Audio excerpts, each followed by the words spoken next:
बिस्मिल्लाहिर्रहमानिर्रहीम, अस्सलाम वालेकुम viewers, a very happy good morning to all of you and welcome to Suno Pakistan. जनाब आप बिल्कुल ठीक ठाक होंगे, हमारी ये उम्मीदें हैं, तवक्कुआत हैं आपसे।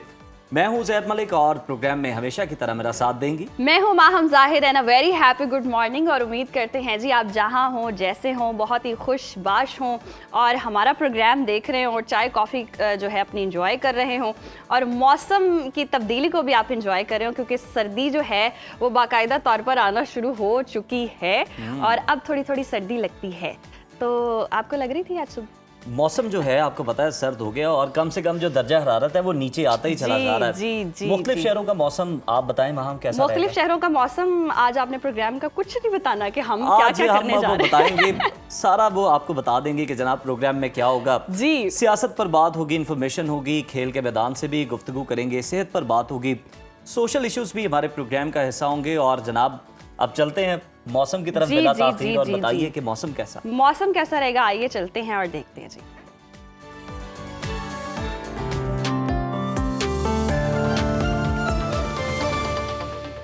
तो नाज़रीन, मुल्क के बेशतर इलाकों में मौसम सर्द और खुश्क रहेगा, जबकि पहाड़ी इलाके शदीद ठंड की लपेट में रहेंगे। महकमा मौसमियात के मुताबिक गिलगित बल्तिस्तान में कहीं कहीं बादल छाए रहेंगे। चंद मकामात पर हल्की बारिश और बर्फबारी मुतवक्के है।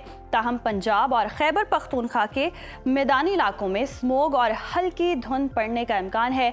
मुख्तलिफ शहरों में मौसम की क्या सूरत हाल है, आइए जानते हैं। और सबसे पहले बात करेंगे आबशारों और सब्ज़ारों की सरजमीन गिलगित बल्तिस्तान की, जहां बेशतर इलाकों में मतला जुज़वी अब्र आलूद रहेगा। गिलगित में ज़्यादा से ज़्यादा दर्जा हरारत हम देख रहे हैं 11 और कम से कम -1 डिग्री तक गिरने का इम्कान है, जबकि स्कर्दू में ज़्यादा से ज़्यादा पारा जो है वो है 5 और कम से कम -8 डिग्री तक गिरने की तवक्को है। महकमा मौसमियात के मुताबिक आइंदा 24 घंटों के दौरान गिलगित बल्तिस्तान में हल्की बारिश और बर्फबारी का इम्कान है। और अब आपके साथ शेयर करते हैं आज़ाद कश्मीर का मौसम, जहां अक्सर इलाकों में मतला जुज़वी अब्र आलूद रहेगा।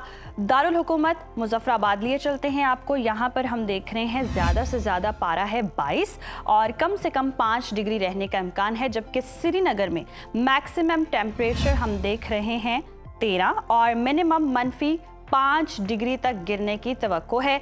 मौसम का हाल बताने वालों ने आइंदा 24 घंटों के दौरान चंद मकामात पर हल्की बारिश की पेशगोई की है। और अब बात करेंगे खैबर पख्तूनख्वा के मौसम की। तो KPK में हम देख रहे हैं कि बेशतर अजला में मौसम सर्द और खुश्क रहेगा। सूबाई दारुल हुकूमत पेशावर की बात करते हैं। पेशावर में ज़्यादा से ज़्यादा दर्जा हरारत 22 और कम से कम 7 डिग्री रहने का इम्कान है। सवात की बात करते हैं। सवात में हम देख रहे हैं ज़्यादा से ज़्यादा दर्जा हरारत 15 और कम से कम -0 डिग्री तक गिरने की तवक्को है। महकमा मौसमियात के मुताबिक आइंदा 24 घंटों के दौरान पेशावर, सवाबी, मर्दान, DI खान और गिरदोनवाह में धुंध, जबकि चित्राल, दीर और गिरदोनवाह में हम देख रहे हैं मतला जुज़वी अब्र आलूद रहने की तवक्को है। और अब जिक्र हो जाए जी पाकिस्तान के सबसे बड़े सूबे पंजाब का, जहां पर हम देख रहे हैं मुख्तलिफ इलाकों में मौसम सर्द और खुश्क रहेगा। लाहौर की बात करें तो लाहौर में ज़्यादा से ज़्यादा दर्जा हरारत 23 और कम से कम 9 डिग्री रहने का इम्कान है। शहर इक़्तिदार का रुख करें तो यहाँ पर हम देख रहे हैं इस्लामाबाद में मैक्सिमम टेम्परेचर 22 है और मिनिमम 7 डिग्री तक रहने की तवक्को है। मुल्तान का जिक्र हो जाए, जहाँ पर ज़्यादा से ज़्यादा दर्जा हरारत 25 और कम से कम 10 डिग्री तक गिरने का इम्कान है। महकमा मौसमियात ने आइंदा 24 घंटों के दौरान लाहौर, शेखुपुरा, गुजरावाला, जहलुम, फैसलाबाद, साहिवाल, मुल्तान, DG खान, बहावलपुर और गिरदोनवाह में स्मोग और चंद मकामात पर धुंध पड़ने की पेशगोई की है।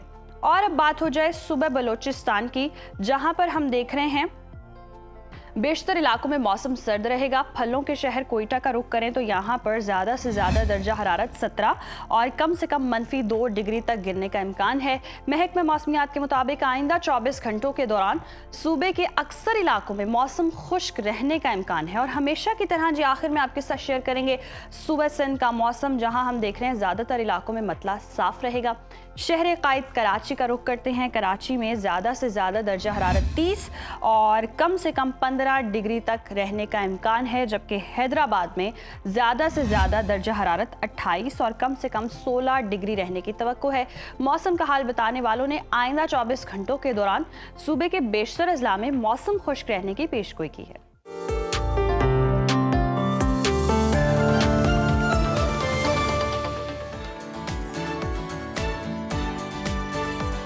तो नाजरीन, ये थी मौसम की सूरत हाल और आपने जाना कि किस शहर में क्या टेम्परेचर था। अब इस्लामाबाद का रुख कर लेते हैं। इस्लामाबाद में आलमी सतह पर पाकिस्तान का पहला मुकाबला हुस्न क़िरात भरपूर एहतराम के साथ जारी है, जहां दुनिया के मुख्तलिफ इस्लामी ममालिक से आए जो क़ुरा हैं अपने मुनफरिद अंदाज़ तिलावत से सामईन को मसहूर कर रहे हैं। 40 से ज़ायद इस्लामी ममालिक के 25 से 35 साल के उम्र के जो अफराद हैं वो इस मुकाबले में शरीक हैं।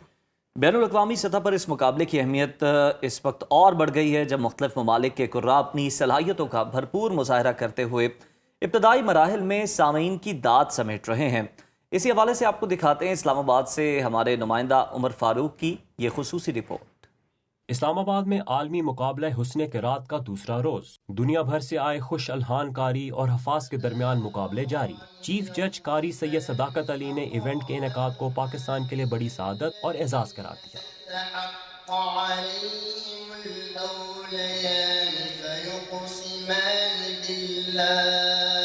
सुनो न्यूज़ से खुसूसी गुफ्तगू करते हुए कारी सैयद सदाकत अली ने कहा कि हुस्न क़िरात का ये आलमी इज्तिमा पाकिस्तान के मुस्बत तशख़्ख़ुस के साथ नौजवान नस्ल को कुरान पाक से वाबस्तगी की नई तहरीक देगा। पूरे वर्ल्ड को इसके साथ इंगेज करने का प्लान है और इसका मकसद यही है कि यूनिटी हो, इत्तेहाद हो, इस मुल्क में रहमतों का नुज़ूल हो, बरकतों का नुज़ूल हो और यहाँ से जो लानत है दहशतगर्दी थी, एक्सट्रीमिज़म की, वो दूर हो और जो लोग ये हरकतें कर रहे हैं उनको कुरान पाक से जोड़ा जाए।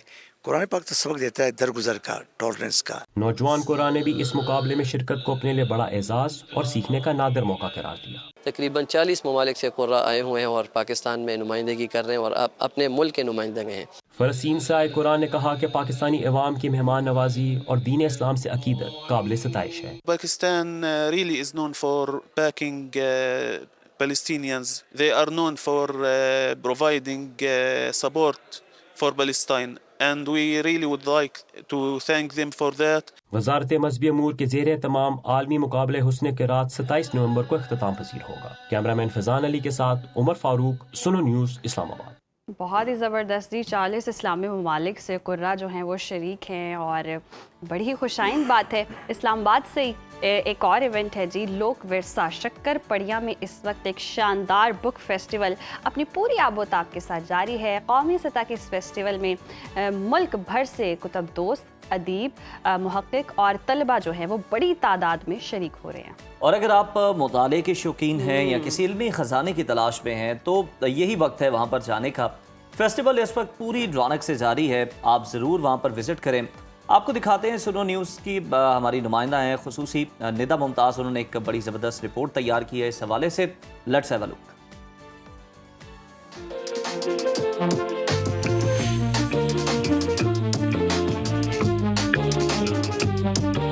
इस्लामाबाद में आई किताबों की बहार, सज गया 3 रोजा कुतुब मेला। पैगाम है किताब जिंदगी, किताब उम्मीद, किताब ही रोशनी। इस साल किताब मेले का थीम रीडिंग एंड लर्निंग रखा गया है। मेले में 100 से ज्यादा स्टॉल्स लगाए गए हैं, जहां अदब, सियासत, मजहब और आलमी उमूर पर लिखी गई बेहतरीन किताबें दस्तयाब हैं। इसमें एक कंपोनेंट है रीडिंग एंड लर्निंग। इसमें हमने स्कूल के बच्चे, कॉलेजेस के बच्चे, यूनिवर्सिटी के बच्चे बच्चियाँ और बड़े सब शामिल हैं।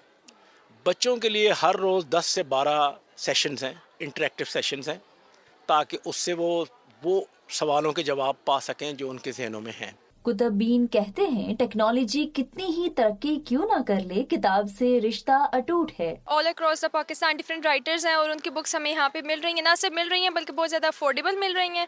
और दूसरा ये कि सोशल मीडिया के दौर में आजकल बुक्स का पढ़ने का रुझान लोगों का बहुत ज़्यादा कम हो गया है, तो ये एक बहुत अच्छी एफर्ट है। इस्लामाबाद जैसे शहर में खाने के अलावा एक्टिविटीज़ ना होने के बराबर हैं, तो एक ऐसा इनिशिएटिव जो कि एक सरकारी इदारे की तरफ से लिया गया है, मेरे ख्याल में बहुत हौसला अफजा है। किताब मेले में पाकिस्तानी जबानों का अदब और दौरे हाजिर के उन्वान से भी सेशन का इनेकाद किया गया, जिसमें इलाकाई जबानों की अहमियत और उनके फरोग पर सहर हासिल गुफ्तगू की गई।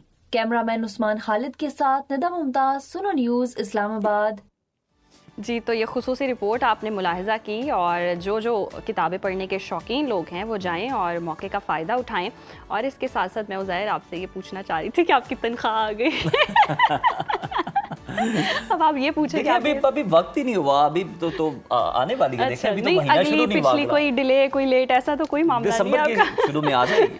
जी चले, हमारी तो तनख्वाह अल्हम्दुलिल्लाह आ जाएगी, लेकिन वो लोग जिनकी तनख्वाहें नहीं आती हैं उनके बारे में बड़ा ही एक दिलचस्प जो है वो वाक़या पेश आया है। मुलाजमीन को जी ईमेल भेजी गई कि आज तनख्वाह नहीं मिलेगी, लेकिन उसे ताख़ीर नहीं समझे बल्कि ये समझे कि आपके सब्र बढ़ाने की कोशिश की जा रही है। और ये जुमला जो है वो फ़ौरन सोशल मीडिया पर वायरल हुआ और सारिफीन ने इस पर मुख्तलिफ रद्द-ए-अमल दिया। बहुत से लोगों ने इसे तंज़िया और मज़ाहिया पाया, जबकि कुछ ने इस पर जी सख्त तनकीद की और कहा कि ऐसा बयान मुलाजमीन की मेहनत का मजाक उड़ाना है। मेरा ख्याल है हम ये जो 2 लाइनें लिखी हैं, पहली लाइन काफ़ी थी, दूसरी लिखने की ज़रूरत नहीं थी ये होगा या वो होगा, इसे आप सब्र समझें या आप शुक्र समझें। एक सारिफ ने इस पर तबसरा करते हुए कहा कि अगर मुलाजिमीन प्रोडक्शन में कोई गलती करते हैं तो क्या वो ये भी कह सकते हैं कि ये नाकामी नहीं बल्कि नाकामी से सीखना था। इससे वाज़ेह होता है कि सारिफीन ने कंपनी के तंज़िया बयान को संजीदा और नाइंसाफ़ी के तौर पर लिया, मगर कंपनी के बानी ने वजाहत की कि यह सिर्फ तंज था और किसी संजीदा मकसद के लिए नहीं किया गया। लेकिन सारिफीन न मुतमईन नहीं हुए। कई लोगों ने कहा कि इस तरह के बयानात कंपनी को गैर संजीदा सोच का हामिल बताते हैं और मुलाजिमीन को मामूली समझने का तासुर देते हैं, जबकि कंपनी के बानी के मुताबिक ये वाक़या इस बात का सबूत है कि तनख्वाहों में ताख़ीर अब भी उतनी आम बात है कि लोग उसे हकीकत समझ लेते हैं। और वैसे ये सब्र की मश्क भी अच्छी है कि आपको अगर सब्र सिखाना हो ना तो पैसा रोक लें और आप फिर सब्र करें, बर्दाश्त करें। तरीका तो अच्छा है, सब्र करें, बर्दाश्त करें। गुजारा कैसे करें? गुजारा जो ड्यूज पे होने हैं उसका क्या करें आप? गुजारा आप हवा पे करें। देखिए ऑक्सीजन इज वेरी इंपॉर्टेंट वो आपको मिल रही है ना, काफ़ी है। चले अब वैसे इतनी इंटरेस्टिंग चीजें बता रही हूँ आपको, तो आप इस्लामाबाद से हुए हैं। नहीं, अब आप हमें दुबई ले जाए। मुझे पहले जेट लैग हो रहा है। नाज़रीन, 2025 के पहले 9 माह में तकरीबन 32 लाख पाकिस्तानी मुसाफिर दुबई इंटरनेशनल एयरपोर्ट पहुंचे। पाकिस्तानी मुसाफिरों का नंबर 4थे मकाम पर रहा, जबकि पाकिस्तानी मुसाफिर ज्यादातर सयाहत, कारोबार, फैमिली विजिट, मुलाजमत या यूरोप और अमेरिका के ट्रांजिट के लिए दुबई का रुख करते हैं। जनवरी से सितंबर के दौरान दुबई एयरपोर्ट की कुल आमदोरफ्त 7 करोड़ 1 लाख रही, जो कि गुज़श्ता साल से 2.1% ज्यादा है। जुलाई से सितंबर में 2 करोड़ 42 लाख मुसाफिर आए, जो एयरपोर्ट की 65 साल तारीख का सबसे ज्यादा सहमाही रिकॉर्ड भी बन गया। वाह जी, ज़बरदस्त। और दुबई एयरपोर्ट की कारकर्दगी भी शानदार रही, जहां रवानगी 99.6% जो है वो मुसाफिरों की 10 मिनट और आमद जो है वो 99.8% मुसाफिरों की 15 मिनट में हुई। और इस दौरान दुबई एयरपोर्ट पर 3,36,000 परवाजें रिकॉर्ड की गई। और मज़ीद ये कि टर्मिनल 1 और 3 की जो तोसी है वो भी जारी है, ताकि बढ़ते हुए मुसाफिरों और खुसूसन जनूबी एशियाई मुसाफिरों की जो सहूलत है उसे बेहतर बनाया जा सके। बड़ी ज़बरदस्त बात है जी, बहुत बिल्कुल जी। बिजी एयरपोर्ट है और कमाई कितनी हो रही होगी सोचें। अच्छा, अब इतने सारे हम मसले भी डिस्कस करें और अच्छी बातें भी, हर चीज़ अच्छी अच्छी डिस्कस करें, तो हम सोचते हैं कि अच्छी डिस्कस करें, आप नजर भी लग जाती है, फिर वो कुछ ना कुछ बुरा हो भी जाता है। कभी कभी ना हुस्न का सदका उतर जाता है। हमारी स्क्रीन इतनी प्यारी है नाइस कवर। लेकिन अब मैं ये बताने लगी थी कि घर में आप बोतलें वगैरह यूज़ करते हैं, तो उनकी जगह क्या इस्तेमाल किया जा रहा है, क्या करना चाहिए रोज़मर्रा की ज़िंदगी में। तालिब इल्म हो, दफातर में हम देखते हैं कि ये रोज़मर्रा ज़िंदगी में साफ़ पानी जो भरा होता है बोतलों में, वो बहुत ज़्यादा मसला भी बना सकता है। माहिरीन कहते हैं कि इन्हें धोना बहुत ज़रूरी है, क्योंकि ये जरासीमों का घर बन सकती हैं। पानी की बोतल में ज़्यादातर जरासीम उस वक्त आते हैं जब हम पानी पीते हैं या ढक्कन को हाथ लगाते हैं और छूते हैं और उसको फिर ऐसे ही छोड़ देते हैं। तो ख़ास तौर पर वो हिस्सा जहाँ से पानी निकलता है वहाँ बैक्टीरिया होते हैं, उनकी नशोनुमा होती है, और ये मतलब एक अलार्मिंग साइन है। तो अगर बोतल साफ़ ना हो तो आपको पेट दर्द हो सकता है, गले में खराश हो सकती है, एलर्जी हो सकती है, दमा जैसी बीमारियां लग सकती हैं। तो ये मत समझे कि अगर बोतल में पानी है तो कोई बात नहीं, साफ़ ही है, एक बोतल साफ़ ही ना करें। अमेरिका के क्लीवलैंड क्लिनिक की तिब्बी माहिर हैं मैरिनी सुमेगो के मुताबिक लोग आमतौर पर ये समझते हैं कि बोतलें बार बार इस्तेमाल के लिए बिल्कुल महफूज हैं, लेकिन ये आपकी गलत फहमी है, क्योंकि रिसर्च ये बताती है कि अक्सर पानी की बोतलों में जरासीम की तादाद किचन के सिंक या फिर टॉयलेट से भी ज़्यादा होती है। मार्च 2023 की एक तहकीक में आम बोतलों में 2 करोड़ से ज़ायद जरासीम पाए गए, जबकि एक टॉयलेट में ये तादाद सिर्फ 515। इसलिए सिर्फ पानी से रंगालना ही काफ़ी नहीं होता, बल्कि साबुन और पानी से अच्छी तरह रगड़ कर धोना भी ज़रूरी है। और स्टील या ग्लास की बोतलों को माहिरीन तरजीह देने का मशवरा देते हैं क्योंकि इन पर ज़्यादा जरासीम जमा नहीं हो सकते। प्लास्टिक की बोतलें अलबत्ता ज़्यादा खतरनाक हो सकती हैं क्योंकि इनमें बैक्टीरिया के साथ प्लास्टिक के छोटे ज़रात भी जमा हो सकते हैं। तो आप फिर वो स्टील वाला बड़ा टम्बलर कब ले रही हैं? नहीं, मैं तो हर जगह उसको लेके फ्लेक्स कब करेंगे? डिस्पोजेबल बोतल्स जो है बॉटल्स जो है वो यूज़ करती हूँ।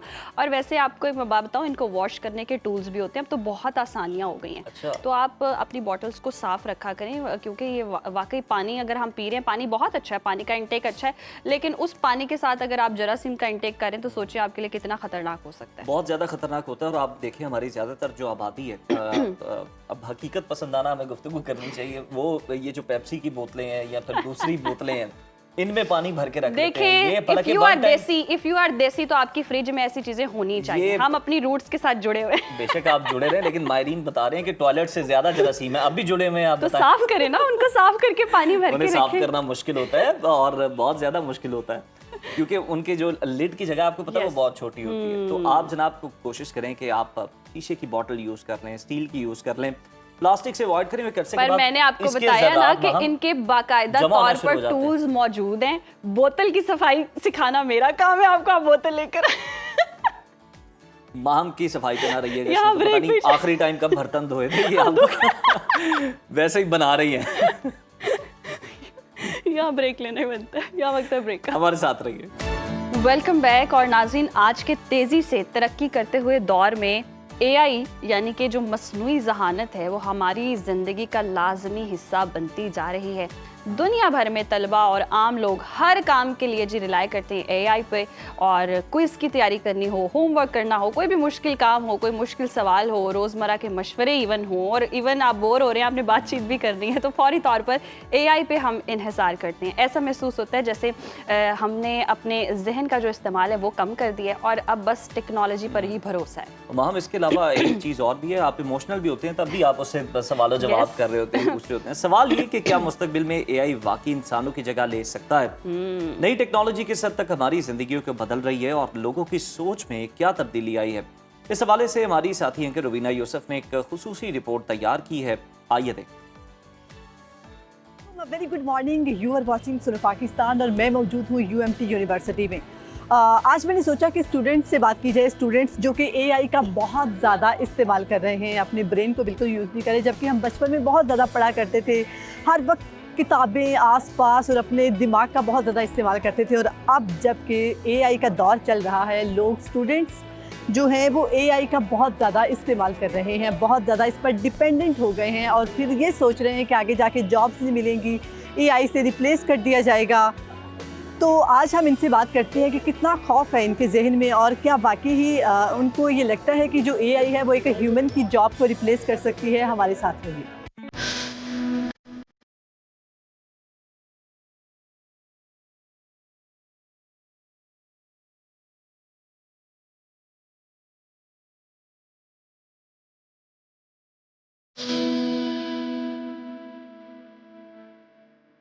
अस्सलाम वालेकुम। वालेकुम सलाम। क्या हाल है? अल्हम्दुलिल्लाह। आप क्या पढ़ रहे हैं यहाँ पे यूनिवर्सिटी में? मैं कंप्यूटर साइंस कर रहा हूँ। Okay, computer science. AI कितना इस्तेमाल करते हैं आप? Like in a day 3 to 4 times. ठीक है, एडवाइसेस भी लेते हैं या फिर कुछ सवाल ही पूछने हों या कुछ question? Like I use it mainly for quiz preparation और एडवाइसेस के लिए। ठीक है, एडवाइस क्या लेते हैं आप? एडवाइस कोई एक बताइएगा।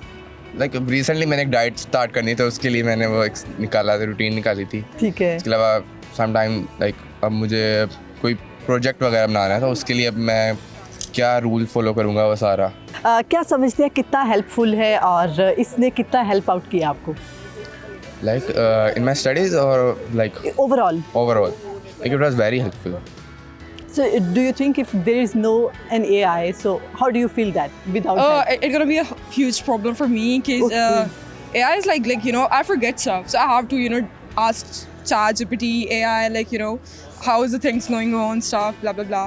So do you think that you are fully dependent on AI?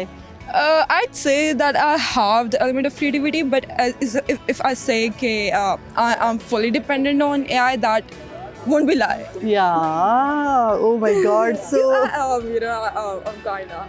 So आप कुछ कहना चाह रही हैं मतलब AI do you think is it dangerous or something like too helpful and life isn't impossible without that? So what do you think? I think if that thing is it's made by human, right? And it's made for a human, right? Yep. So we're supposed to use it. But if I make myself dependent on something, it's bad. But the thing is when we use But now something, you have been dependent on that. yeah, we are dependent on it, but it's fine. How do you use an AI?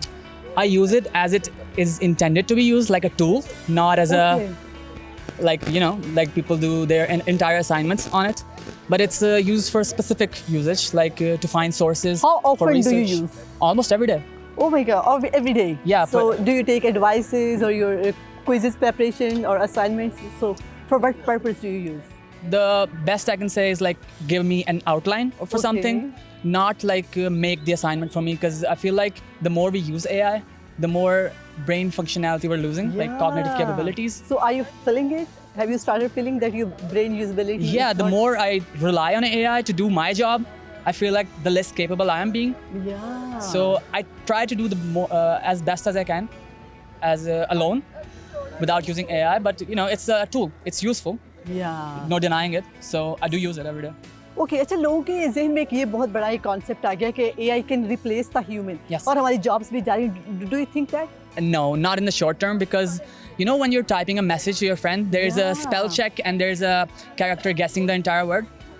AI is basically that, but at a larger scale. It doesn't know what it's doing. It's just finding stuff online and it's copy pasting other people's stuff, merging it to create a new thing, but it's nothing new.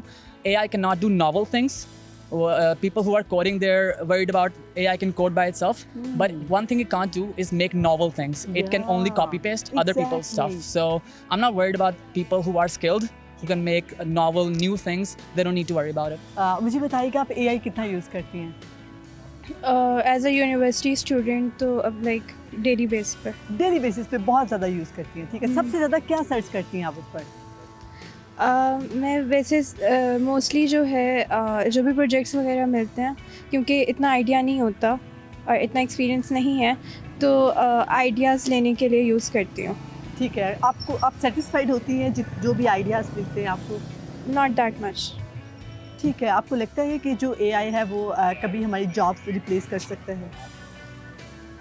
कभी कभार मुझे लगता है, मैं clinical psychology की student हूँ, तो मुझे पहले तो बहुत ज़्यादा लग रहा था कि हो रहा है, लेकिन अब मैं सोचती हूँ कि जिस तरह से लाइक एक टाइम आता है जब इंसान को इंसान की ज़रूरत होती है सुनने के लिए, तो अब मुझे इतना ज़्यादा नहीं लगता.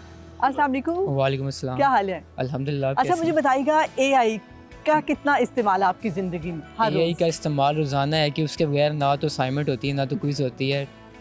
मैं सिर्फ ऑनेस्ट हो रहा हूँ आपके साथ. ठीक है. ठीक है. तो उसके अलावा जब एग्ज़ाम्स वगैरह आते हैं तो ऑनेस्टली बताऊँ तो इतना कोई क्लास में समझ नहीं आती जो GPT एक्सप्लेन कर देता है, तो AI डेली यूज़ हो रहा है. ओके. अच्छा फिर आप फंस नहीं जाते पेपर्स में आकर? नहीं, वो आप इस्तेमाल करो लेकिन आप तरीके से करो ना, साथ साथ उसको याद कर लो, पढ़ते रहो तो आसानी होती है सोल्व करने में. और आपको लगता है कि इसकी वजह से बहुत सारी जो लोगों की जॉब्स हैं ऑनलाइन वो भी इफेक्ट हुए हैं? कुछ लोग तो कमा ही यहाँ से रहे थे, छोटे छोटे कोड्स लिखते थे. जी बिल्कुल. अब जैसे एक सॉफ्टवेयर हाउस है, मैं जानता हूँ, वहाँ पे पहले उन्होंने 12 इंजीनियर सॉफ्टवेयर इंजीनियर हायर किए हुए थे, जो कोई लॉजिक बिल्डिंग का था, कोई प्रॉम्प्ट का था. अब वही सिर्फ 6 हो गए हैं.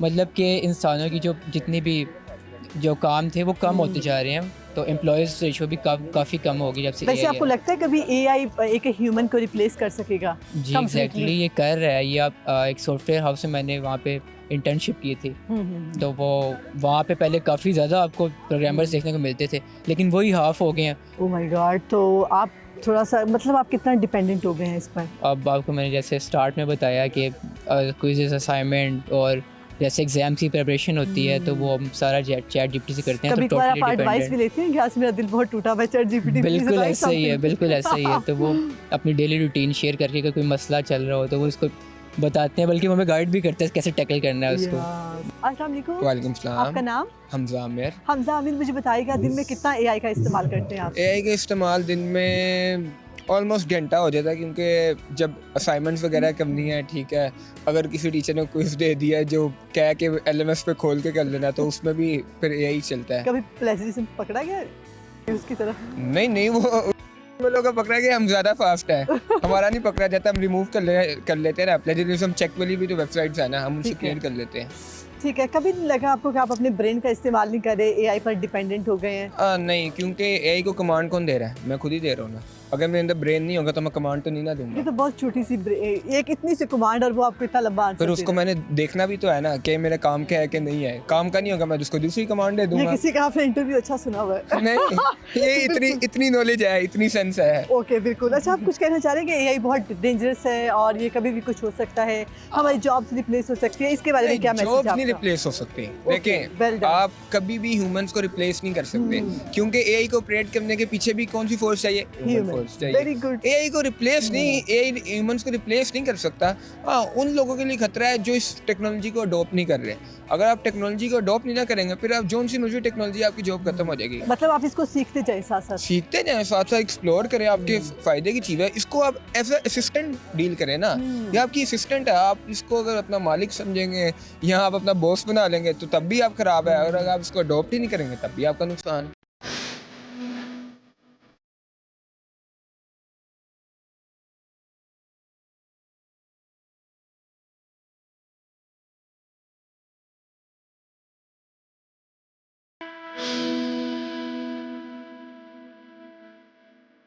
जी नाज़रीन, अभी हमने बहुत सारे बच्चों से बात की है, स्टूडेंट से बात की है, जैसे कि AI का इस्तेमाल बहुत ज़्यादा हो चुका है। वो चाहे क्विज़ प्रिपरेशन हो, एग्ज़ाम्स की तैयारी हो, असाइनमेंट हो, कुछ भी AI का इस्तेमाल बहुत ज़्यादा किया जा रहा है। बच्चों से लेके बड़ों तक हर कोई हर रोज़ AI बहुत ज़्यादा यूज़ करता है। मुझे लगता है कि हमें AI का इस्तेमाल थोड़ा कम करना चाहिए, मुझे भी कम करना चाहिए। और जो लोग हमें देख रहे हैं, इसका मतलब ये हुआ कि हम अपने दिमाग को तो इस्तेमाल ही नहीं कर रहे। और जैसे कि हम दिमाग को इस्तेमाल नहीं करते तो हमारी जो अपनी यूज़ेबिलिटी है वो बहुत ही वो कम हो जाएगी, सोचने की सलाहियत कम हो जाएगी। और मुझे उम्मीद है कि आपको आज के हमारे इस सेगमेंट में बहुत कुछ सीखने का मौका भी मिला होगा। और जहाँ तक लोगों को ये लगता है कि AI हमारी जॉब्स को रिप्लेस कर सकता है, तो बिल्कुल भी ऐसा नहीं है। लेकिन हाँ, कंप्यूटर की जो फील्ड के लोग थे उनको ये काफ़ी हद तक ऑलरेडी रिप्लेस कर चुका है। बहुत सारे लोग थे जो ऑनलाइन बेचारे पैसा कमाया करते थे, छोटे छोटे वो प्रोग्राम लिखा करते थे, तो वो अब लोग नहीं करते क्योंकि अब उनको AI ने ले लिया है, AI ने उनको अपने कंट्रोल में कर लिया है। और अगर वो लोग जो अभी AI सीख रहे हैं, साथ साथ उनका आगे फ्यूचर है। और मुझे उम्मीद है कि आपको आज का हमारा सेगमेंट बहुत पसंद आया होगा। ऐसे ही सेगमेंट्स देखने के लिए देखते रहिए हमारा प्रोग्राम सुनो पाकिस्तान। तो जनाब, आपने सुना स्टूडेंट से कहते हैं कि जी हमारे पास ब्रेन है, हम उस पर इन्हिसार कर रहे हैं, तभी तो हम कमांड दे पाते हैं और तभी तो AI जो है वो हमें जवाब दे पाता है। तो अब फैसला आप पे, आप खुद देखें कि क्या हम अपने ज़हन का इस्तेमाल वाकई कम कर रहे हैं इन चीज़ों पर रिलाई करके या नहीं कर रहे। आप सोचने का थोड़ा सा वक्त लें, हम ब्रेक से वापस आते हैं। Stay with. वेलकम बैक नाज़रीन। प्रोग्राम में आप कुछ बात कर लेते हैं जी रिश्तों की। और अक्सर कहा जाता है कि इंसान बदल जाता है और ख़ास तौर पर शादी जो है वो इंसान को बदल देती है। लेकिन क्या वाकई ऐसा होता है? और दिलचस्प बात यह है कि शादी से पहले हर इंसान के दिल में खुशी, एक शौक़ और एक इंतज़ार होता है कि बस शादी हो जाए। और वो कहते हैं ना, शादी से पहले हर मसले का जो हल है वो शादी लग रहा होता है, और शादी के बाद हर मसले की वजह शादी लग रही होती है। तो ऐसा क्यों होता है? एक खूबसूरत सफ़र शुरू होता है, ख्वाबों के साथ शुरू होता है, ज़िंदगी से आप क्या तवक्को कर रहे होते हैं, और बाद में जब शादी हो जाती है तो हालात बदल जाते हैं, जज्बात बदल जाते हैं, रवैये बदल जाते हैं। वो कहते हैं ना कि सफ़र खूबसूरत है मंजिल से भी। वाह वाह वाह वाह वाह वाह। देखिए, मैंने कहा था दिसंबर आ रहा है। और जी वैसे एकदम ऐसा क्या होता है, जो इंसान बहुत पहले अच्छा लग रहा होता है, जो हर चीज़ आपको एक दूसरे की अच्छी लग रही होती है, वो शादी के बाद वही चीज़ देख के भी आंखें बंद कर लेते हैं, वो आपको ठीक लग रहा होता है, लेकिन बाद में जनाब आपको छोटी छोटी चीज़ें भी हर वो चीज़ बुरी लग रही होती हैं। ये फितरी अमल है या रिश्ते में किसी और गहरे मसले की निशानदेही है? और क्या वक्त के साथ असल शख्सियत सामने आती है खुल के, या तवक्को बढ़ जाना भी मसाइल पैदा करता है? सबसे अहम सवाल है, रिश्ते में कब तक सब्र करना चाहिए और कब तक आपको महफूज रखने के लिए रिश्ते को थोड़ा सा स्पेस देनी चाहिए, थोड़ा फ्लेक्सिबल होना चाहिए। आज इन्हीं अहम सवालात पर बात कर लेते हैं।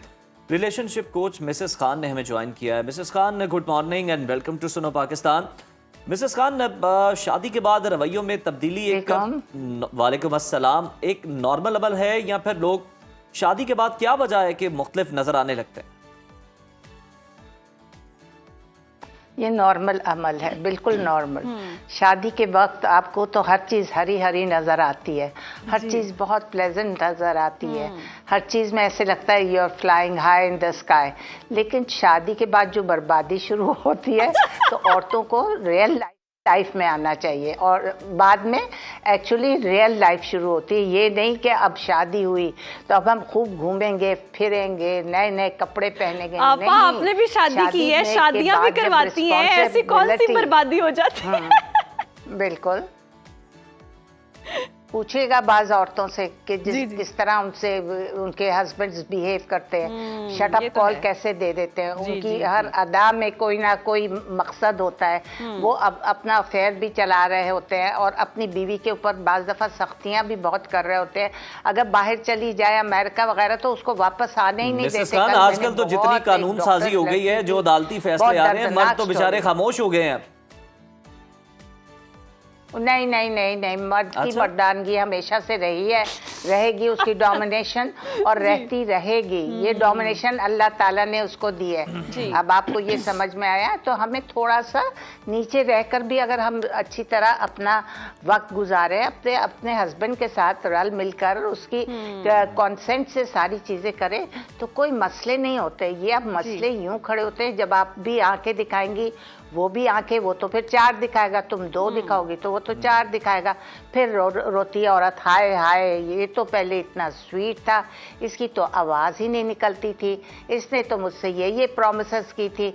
जब उसकी शादी होती है वो गिरगिट की तरह रंग बदलता है क्योंकि मर्द चाहता है कि उसका हुक्म चले, मर्द चाहता है कि वो जो चाहे वो हो घर में, जो चाहता है उसकी पसंद की चीज़ बने। ये नहीं चाहता कि चलो 2 दिन बीवी की भी पसंद की चीज़ बन जाए। जिस तरह चाहता है वो चाहता है डुगडुगी बजाए और औरत उस पर डांस मिसेस खान, शादी से पहले ये सारी चाहतें किधर होती हैं और वो डिफरेंट चीज़ें चाह रहा होता है, एक्सपेक्ट कर रहा होता है, और फौरन जैसे ही शादी होती है फिर रवैया क्यों चेंज हो जाता है? क्योंकि अगर आपकी ये चाहत है तो फिर चाहत तो मुसलसल सेम रहनी चाहिए।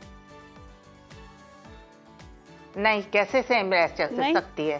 चाहत से पहले तो वो डिफरेंट होता है, चाहत के बाद असल हकीकत ही तब नजर आती है जब वो इतना शाउट करता है, इतना इसका गुस्सा इतना तेज है।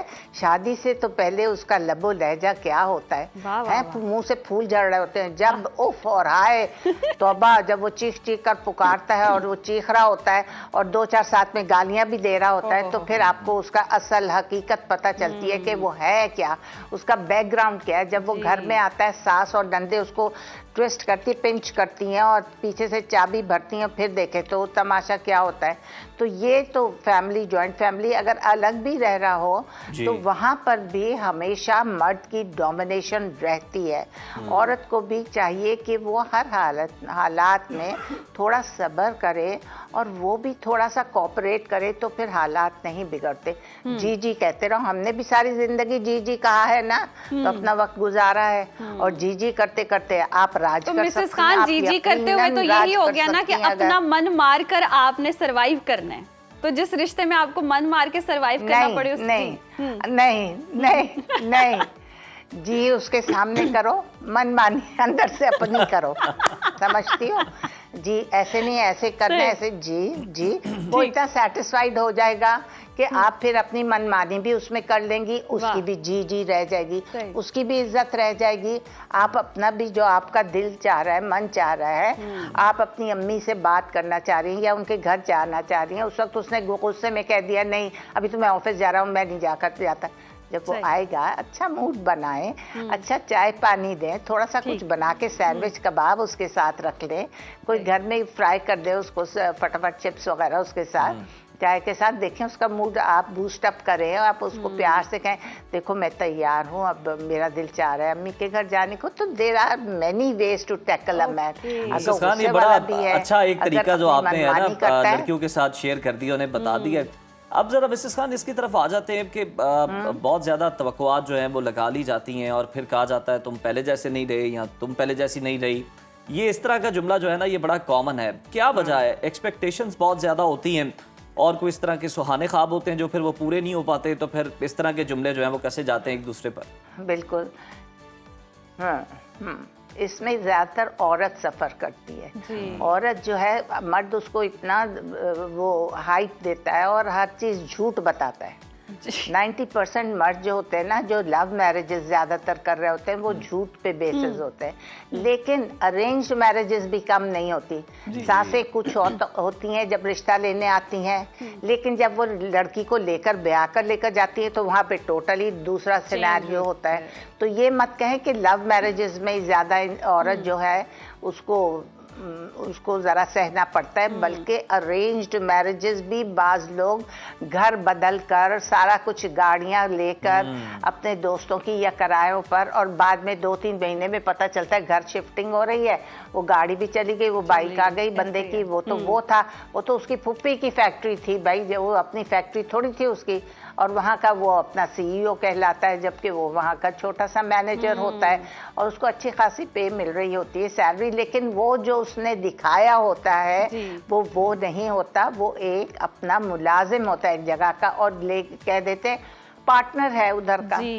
पार्टनर नहीं होते। खान, बहुत ही जबरदस्त तरीके से आपने सोसाइटी की डार्क रियलिटी भी बता दी है कि कैसे कैसे आपके साथ स्कैम या फ्रॉड हो सकते हैं। और ऐसे ही होता है कि शादी से पहले कहा जाता है तुम्हें चांद तारे दिलाऊंगा, और फिर दिन में तारे दिखाता है शादी के बाद। ये सूरत हाल होती है। बिल्कुल बिल्कुल जी। तो ये जो टॉक्सिक लॉयल्टी होती है, औरत कमाती भी है, बच्चे भी पालती है, और अपने हस्बैंड के नखरे भी उठाती है, और नखरे उठाने चाहिए। वैसे ये बात नहीं है नहीं उठाने चाहिए मर्द के, नखरे उठाओगे तभी वो तुम्हारी बात मानेगा। अगर उससे तू तड़ाक से बात करोगे तो वो तो फिर और ज्यादा नोटी हो जाएगा, और ज्यादा बदजन होके आपकी कोई बात नहीं मानेगा। प्यार मोहब्बत से जो मर्द को औरत हाथ में लेती है, वो मर्द और वो औरत कामयाब है। ये आपका बड़ा इंपॉर्टेंट पॉइंट है, और हम यही चाहते हैं कि आपके एक्सपीरियंस से क्या जाएगा। नौजवान जो जोड़े हैं ये सीखे भी, ख़ास तौर पर ख़वातीन जो हैं, आप उनकी चूँकि नुमाइंदगी भी करती हैं, कि मतलब कुछ ख़वातीन होती हैं वो ये समझती हैं कि शायद वो ज़्यादा लाउड होके या ज़्यादा लड़ झगड़ कर जो है अपनी बात मनवा सकती हैं, या फिर अपना पॉइंट जो है वो ज़्यादा अच्छे तरीके से सामने रख सकती हैं। लेकिन अगर आप उसके बरक्स देखें तो मर्द जो है प्यार से बांध जाता है बात। बिल्कुल। अरे मर्द प्यार मोहब्बत का बहुत भूखा होता है। मैं तुम्हें एक बात बता दूं, अगर मेरा हस्बैंड कभी बाहर नहीं लेकर जाएगा, मुझे तारिक रोड वो बड़ा हेजिटेट करता है शॉपिंग करवाने के लिए औरतों के साथ लूर फिरना, उसको नहीं पसंद साथ। तो वो कहता है मैं नहीं लेकर जाऊंगा। लेकिन जब मैं उसे बहुत प्यार से बात करती हूँ, अपनी 2-4 बातें बताती हूँ, फिर मैं क्या करूँ, फिर उधर ये देना है, ये लेना है, मैं कैसे करूँगी, मैं क्या करूँगी, मैं खुद देख कर लूँगी, अगले से मंगाई हुई चीज़ तो महंगी भी आएगी। वो कहता है तुम अपनी आपको तो देखो इतना नहीं अब चल सकती हो, because I met with an accident. लेकिन बात ये है कि अगर प्यार मोहब्बत से कहो ना, बहुत ज़्यादा प्यार से 1-2 दफ़ा कहो, मर्द पिघल जाता है बेटा, मर्द पिघल जाता है, प्यार से पिघलता है मर्द।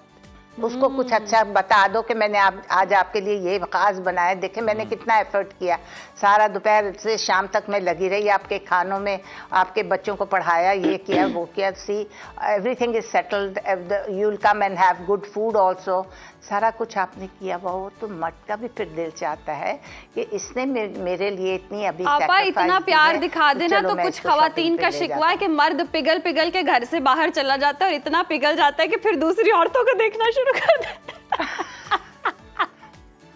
वो तो मर्द की फितरत। आप शॉपिंग पे जाए, आप गाड़ी चलाते हुए अपने मियाँ को देखेंगे, आप देखेंगी कि वो चाहे कितना शरीफ आदमी होगा ना, वो मर्द को औरत को जरूर यूं करके जरूर देखेगा। अगर कोई खूबसूरत औरत उसके पास से गुजर जाए तो गाड़ी चलाते हुए तो वैसे ही हर तरफ देखना चाहिए, वो जरूरी होता है हिफाजत के लिए। नहीं, वो तो जरूरी होता है, लेकिन हर मर्द की फितरत होती है कि औरत पास हुई तो उसको जरूर जरा नजर से, एक नजर ऊपर से नीचे तक उसको जरूर देखेंगे, टाड़ेंगे। ऐसे ही है। अपनी बीवी चाहे कितनी ही खूबसूरत क्यों ना हो, पाकिस्तान, इंडिया वगैरह खूबसूरत साथ बैठी हुई हो, और जब हम उनको देखेंगे तो उनकी नजरें उनकी तरफ होती हैं। जी। लेकिन खामोश रहना चाहिए। अच्छी चीज हर एक को भाती है, और दूसरे की मर्द की बीवी ज्यादा भाती है, वो ज्यादा अच्छी लगती है। अच्छा, आप ऑन अ सीरियस नोट, जैसे आप कह भी रही हैं कि खामोश रहना चाहिए, सब्र करना चाहिए, जी करना चाहिए, लेकिन समटाइम्स ऐसा होता है ये चीज़ें इतनी एक्सट्रीम हो जाती हैं, खवातीन जहनी तनाव का शिकार हो जाती हैं। और आपको तो पता है खवातीन के मूड स्विंग्स भी होते हैं, हार्मोनल इम्बैलेंस भी होता है, वो चेंजेस आ रहे होते हैं, चिड़चिड़ापन भी होता है। होता है वो सारी ये चीज़ें बर्दाश्त ना कर सके, जब ऐसे किसी पॉइंट पे आ जाए कि अब उसकी बस हो जाए, तो भी फिर रिश्ता निभाते रहना चाहिए? देखो बेटा, अपने बच्चों की खातिर आपको सब कुछ करना पड़ेगा। क्या आप चाहते हैं कि आपकी लड़ाइयाँ हों, आपके बच्चों पर असर पड़े? Just keep this in mind कि आपने अपने घर को जोड़े रखना है, बनाए रखना है। किसकी खातिर? आगे बच्चों की खातिर, आगे आने वाली जनरेशन की खातिर। उनके लिए अपने घर में चीखो पुकार और बिगाड़ मत डालो। दोनों आपस में प्यार मोहब्बत से रहेंगे, बच्चों पे असर पड़ेगा। अगर लड़ाई झगड़े होंगे ना वो पढ़ सकेंगे, आपके बच्चे ही आप उनको क्या एक गलत रास्ते पर लेकर जा रहे हैं ना। उनके दिमागों में लड़ाई झगड़े रहेंगे, वो तो ना वो प्रॉपर सो सकेंगे, ना वो प्रॉपर पढ़ सकेंगे, ना उनका ब्रॉटअप अच्छा होगा। माँ बाप को लड़ता देखकर, घर में लड़ाई झगड़े देखकर तो आपकी अपनी नस्ल ही खराब हो रही है। ज़रा बर्दाश्त कर ले। औरत को देखो, अल्लाह ताला ने इतना वो इस तरह का बनाया है फ्लेक्सिबल कि उसमें बर्दाश्त का मादा ज़्यादा है, मर्द में नहीं है। ये बातें अंडरस्टैंड करो ना थोड़ी सी, तो आप उसको अपने घर को, मुस्तकबिल को और घर को इस तरह बनाओ, इस तरह सजाओ और इस तरह करो कि आपके घर में लड़ाई तो देखे दो बर्तन जाओगे खड़केंगे। मिसेस खान, बिल्कुल लड़ाई होगी और मोहब्बत से ज़्यादा आप शायद इससे एग्री भी करें कि कॉम्प्रोमाइज से जो रिश्ता है ना वो ज़्यादा चलता है। कभी एक को करना पड़ता है, कभी दूसरे को। लेकिन ये जो बार बार एक तो एक्सपेक्टेशंस की हमने बात की और जी हाँ, मैंने कहा जिस तरह से हमने पहले बात की है कि तवक्कुआत बहुत ज्यादा वाबस्ता कर ली जाती हैं, लेकिन उसके साथ साथ फिर दोनों साइड से ये भी होता है कि पहले तो मैं ऐसी लाइफ गुजार रहा था या फिर मैं ऐसी लाइफ गुजार रही थी, लेकिन अब मेरी लाइफ जो है वो बड़ी मुश्किल हो गई है। वो आप बेशक दूसरे से एक्सपेक्ट ना कर रहे हो, लेकिन आप अपना पहले वाला मामला जो है वो उसके सामने रख रहे होते हैं। इससे कितना बिगाड़ पैदा होता है? नहीं, देखें, आपको आपकी माँ बाप ने ये ट्रेनिंग दी होती है कि हम तो छोटे होते थे ना, हम ये नहीं करना, अम्मी मेरे हाथों में से बू आएगी, मैं तो प्याज नहीं काटूंगी, मैं तो लहसुन, और नहीं काटती थी, बिल्कुल नहीं। मेरी अम्मी कहती थी बेटा जी ये तो नखरे जो है ना माँ के घर में हैं, जब दूसरे घर जाओगी शौहर के लिए खाना नहीं पकाओगी, कभी कुछ ये नहीं करोगी, वो नहीं करोगी। तो ये हमारी माएँ हमारे दिमागों में डालती थी तरीके। आजकल की माँ नहीं देती इतने बड़े बड़े फोन्स लड़कियों को, वो तो फोनों में लगी हुई, माँ कुछ कह रही है वो सुनती ही नहीं है। आजकल का तो ट्रेंड इतना खराब हो गया, मैं तो कहती हूँ पकड़ के 2-4 लगाओ और ये टेलीफोन लो और कहो 1 घंटे के लिए मिलेगा या 2 घंटे के लिए दिन में, वरना ये सारा वक्त दिन रात का जो फोन पकड़ के 2-4 वो लगा भी दें, लेकिन तबाही मचा दी ऊपर से आपके ड्रामों ने। मैं कहता हूं 2-4 लगा भी दे, लेकिन सेहत का सोच के रुक जाती हैं। हाँ, आजकल कांगड़ी भी इतनी बन गई है कि डाइटिंग पे डाइटिंग चल रही है, उनका हुस्न खराब हो रहा है। देखो, डाइटिंग करने से आपका औरत का चेहरा खराब हो जाता है। औरत की हुस्न इसी में है कि वो डाइटिंग वाइटिंग अभी बचपन में क्या करनी है, लेकिन ये तो आजकल की लड़कियां इतनी छोटी सी उम्र में इतनी कॉन्शियस है कि हाय डाइटिंग, ये इतना खा लेंगे तो ये हो जाएगा, इतना ये खाएंगे तो ये हो जाएगा, उतना वो खाएंगे। मैं तो देखती हूँ, मैं तो कहती हूँ बचपन में तो हम लेकर आम का टोकरा ही बैठ जाते थे या मौसमियाँ यकीन खाते रहते थे। अम्मा सो रही हैं, पूरे फ्रूट खत्म, उठी हैं तो कहा गया सबने खा भी लिया, ये होता था। अब तो पड़ी हुई चीजें, लड़कियां आम नहीं खाएंगी। मैं कहती हूँ तुम लोग आम जैसी चीज को ना करते। मिसेस खान, कंपटीशन भी बहुत ज्यादा हो गया ना, आदमियों को पतली स्लिम स्मार्ट खूबसूरत लड़कियां पसंद है, तो फिर हर लड़की की ख्वाहिश। नहीं, ऐसी सूखी सड़ी हुई लड़कियां बिल्कुल नहीं पसंद। थोड़ा सा भरा जिस्म हो, थोड़ी सी अच्छी लड़कियां हो, स्मार्ट हो। आप क्या समझती हैं कि जरा से भरे जिस्म की लड़की अच्छी नहीं, और एक सूखी कांगड़ी रख दो, उसे और भरे जिस्म की बच्ची को रखो, उसकी शक्ल पे रौनक भी होगी, उसका रंग भी गोरा होगा, वो काली सूखी हाथ, सूखी मिसेस खान, यानी कि शक्ल पर रौनक होनी चाहिए, सूखी कांगड़ी नहीं होनी चाहिए। लड़की आदमियों को नहीं पसंद होती, जैसे कि आपने कहा। बहुत शुक्रिया आपके वक्त का। तो यानी कि अब सोचने की जरूरत है कि सूखा नहीं रहना चाहिए। देखें, आपको खाना पीना चाहिए, खुश रहना चाहिए। और coming back to the point, देखें जो रिलेशन है वो मोहब्बत से भी ज्यादा आपके कॉम्प्रोमाइज से, एक दूसरे को अंडरस्टैंड करने से गुजरता है। और जिस तरह मिसेस खान ने भी कहा, और ये हकीकत भी है कि दीन ने भी थोड़ा सा दर्जा ज्यादा रखा है मर्द का, लेकिन मर्द को भी चाहिए कि उसका नाजायज फायदा ना उठाए, घर का माहौल अच्छा रखे। सिंपल सी बात है, जिसने चलानी है ना उसने हर हाल में चला लेनी है शादी, और जिसने नहीं चलानी ना वो किसी हाल में नहीं चला सकता। यहाँ वक्त है ब्रेक का, देखते रहिए सुनो पाकिस्तान। एक बार फिर से प्रोग्राम में आपको खुशामदीद कहते हैं। और अब कोई सियासत की बात कर लेते हैं जिसमें बड़ी डेवलपमेंट सामने आ रही है। मुस्लिम लीग नून के सदर और साबिक वज़ीर आज़म नवाज शरीफ एक बार फिर मुतहरिक नज़र आ रहे हैं। गुज़श्ता रोज़ काफ़ी अरसे बाद वो एक बार फिर मीडिया के सामने आ गए। उन्होंने ज़िमनी इलेक्शन में मुंतखब अरकान से मुलाकात की और अहम खिताब भी किया। नवाज शरीफ ने अपने खिताब में कहा, जी बानी PTI, तहरीक इंसाफ और KP हुकूमत जो है वो उसको बड़ी तनकीद का निशाना बनाया और बताया कि 2017 में मुल्क तेज़ी से तरक्की कर रहा था। नून लीग के जाने के बाद बहुत तबाही हुई, मुल्क का सत्यानाश कर दिया गया और PTI के दौर में सिर्फ तबाही और महंगाई आई और बदतहजीबी का कल्चर आम हुआ, गालम गलोच आम हुई और खारजा उमूर का जी दिवालिया निकल गया। मेरिट की धज्जियां उड़ाई गईं और मुल्क को दिवालिया होने के दहाने पर पहुंचाया गया, ये उनका कहना था और उन्होंने इस तरह से तनकीद की PTI। लीगी सदर नवाज शरीफ ने यह वाज़ेह किया कि मुल्क की तबाही का बानी PTI अकेला मुजरिम नहीं है, इसको लाने वाले भी बराबर के मुजरिम है। दूसरों को चोर और डाकू कहने वाले खुद चोर साबित हुए। उन्होंने सवाल उठाया कि फितना, फसाद, जलाओ घिराव के माहौल में कौन सी कौम तरक्की करती है। नवाज शरीफ ने यह दावा किया कि मुस्लिम लीग नून ने हर दौर में मुल्क की तरक्की के लिए मंसूबे शुरू किए। 1.5 साल में अवामी खिदमत के रिकॉर्ड कायम कर दिए गए। हमने अखलाकी, मौशी और मौशरती दिवालिये से बचाया। आज मेरिट का बोलबाला है। पंजाब और वफाकी हुकूमत दिन रात मेहनत कर रही है। तरक्की में शहबाज शरीफ और मरियम नवाज उनसे भी आगे निकल गए। और इस मौके पर खिताब करते हुए वज़ीर आला पंजाब मरियम नवाज ने भी वाज़ेह किया कि हर दौर में कहा गया नवाज शरीफ का दौर ख़त्म हो गया है। नवाज शरीफ 40 साल में पहला लीडर है जो आज भी तारीख़ रकम कर रहा है। 40 साल से नवाज शरीफ की सियासत ख़त्म करने वाले ख़ुद ख़त्म हो गए। दूसरी जानिब जी मुल्की सियासत में एक बार फिर हलचल देखने में आ रही है। जमात इस्लामी ने 26वीं और 27वीं तरमीम के हवाले से तहरीक शुरू कर दी है और आइंदा चंद दिनों में मुल्क भर में एहतजाजी जलसे होंगे, धरनों का भी ऐलान किया गया है। तो मुल्क की सूरत हाल अब इस तरह से कुछ होने वाली है सियासी तौर। मौलाना फजलुर रहमान भी मैदान में आए हैं और उन्होंने 27वीं तरमीम की मंजूरी को जबरी और जाली करार देते हुए उसे मुस्तरद किया है। उन्होंने वाज़ेह किया कि 27वीं आईनी तरमीम से आज़ाद अदलिया का तसव्वुर ही ख़त्म हो जाएगा। हुकूमत अदलिया को मुकम्मल तौर पर अपने इख्तियार में रखना चाहती है। 27वीं तरमीम से ना तो दस्तूर में बेहतरी आएगी और ना ही अवामी मफाद का तकाजा पूरा हो पाएगा। इसी पर बात करने हमारे साथ मौजूद है मुस्लिम लीग ज़िया के सरबराह एजाजुल हक साहब। एजाजुल हक साहब, बहुत शुक्रिया आपके वक्त का। सर, हुकूमत 27वीं तरमीम को अपना बड़ा क्रेडिट करार दे रही है, जबकि मौलाना फजलुर रहमान ने 27वीं तरमीम की मंजूरी को जबर और जाली करार दिया है और इसे मुस्तरद भी कर दिया है। मौलाना का ये मौक़िफ़ कितना दुरुस्त है?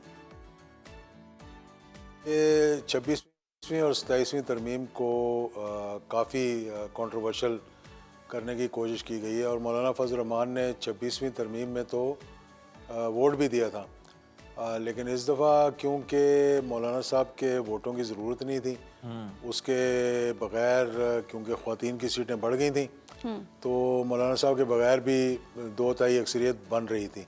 तो इसलिए मौलाना साहब इस दफ़ा 4 उनके जो नुमाइंदे आते रहे असम्बली के अंदर, उन्होंने इसको अपोज़ किया, लेकिन उमूमी तौर पे 2/3 अक्सरियत ने इसको मंजूर किया।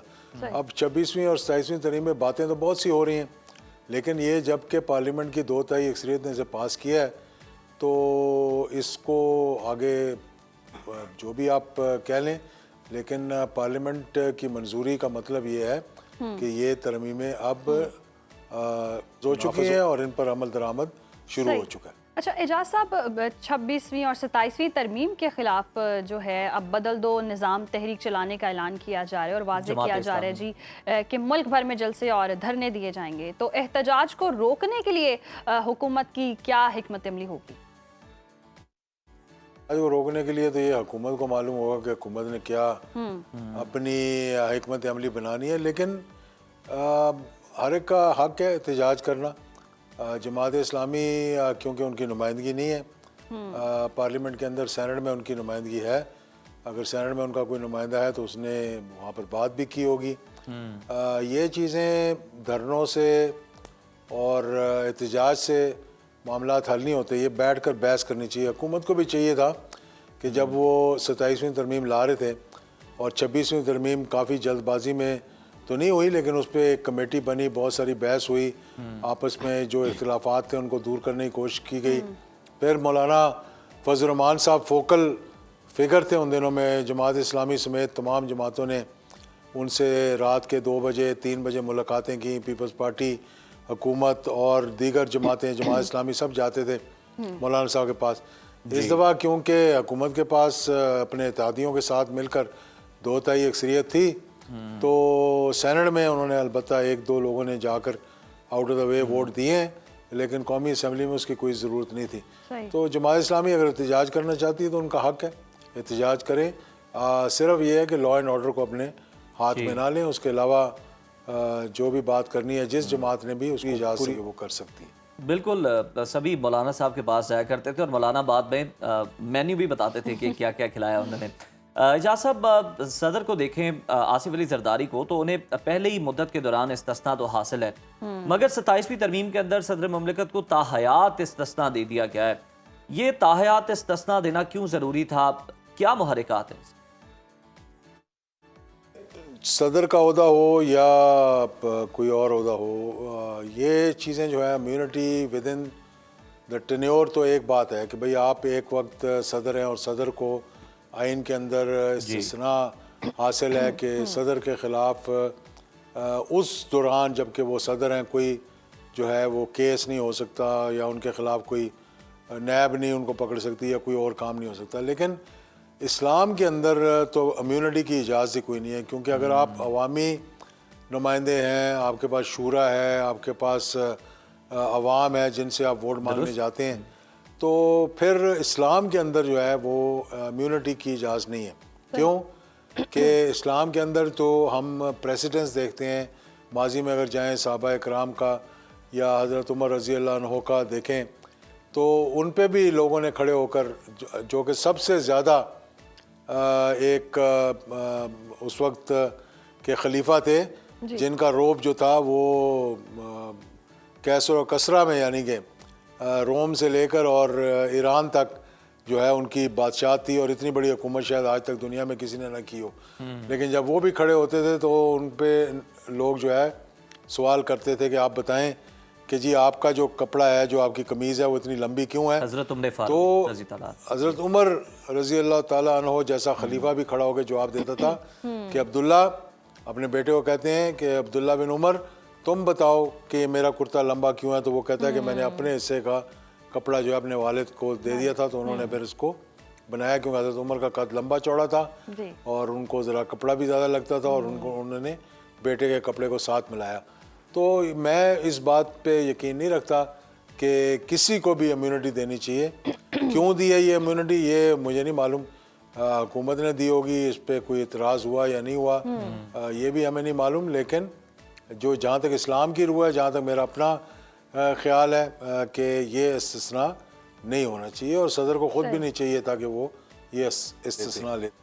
बिल्कुल दुरुस्त फरमाया आपने कि किसी को भी इम्यूनिटी नहीं देनी चाहिए। अच्छा एजाज साहब, नए सूबों के क़याम के हवाले से आजकल बहुत ज़्यादा गुफ्तगू हो रही है सिंध में। नए सूबों के क़याम के हवाले से पीपल्स पार्टी हो और MKM पाकिस्तान जो है वो आमने सामने है, तो मुल्क में कब तक नए सूबे बन सकते हैं? नए सूबों की बात आज से नहीं हो रही, ये अयूब खान के ज़माने से मामला शुरू हुए, जब वेस्ट पाकिस्तान ईस्ट पाकिस्तान अलग हो गए, बांग्लादेश बन गया। उसके बाद फिर मार्शल लॉ के दौरान भी इस पे बात होती रही कि सूबे जो हैं वो एथनिक बेसिस पे नहीं बनने चाहिए, यानी कि उसके अंदर एडमिनिस्ट्रेटिव जो है ना मामला ज़्यादा देखने चाहिए कि एडमिनिस्ट्रेटिवली हम इन सूबों को किस तरह कंट्रोल कर सकते हैं। पंजाब जैसे अटक से शुरू होता है और वो सादकाबाद के एंड तक ये जाता है और फिर आगे सिंध शुरू हो जाता है। तो यहाँ पर अगर एडमिनिस्ट्रेटिव यूनिट्स हों छोटे छोटे, पहले बात की जाती थी 9 सूबों की कि पाकिस्तान के अंदर 9 होने चाहिए, इधर पंजाब के 3 होने चाहिए, खैबर पख्तूनख्वा में 2 सूबे होने चाहिए, तो 3 और 2 5 हो गए, सिंध के अंदर 2 होने चाहिए तो 7 हो गए, और 2 इसी तरह बलूचिस्तान के अंदर 2 होने चाहिए।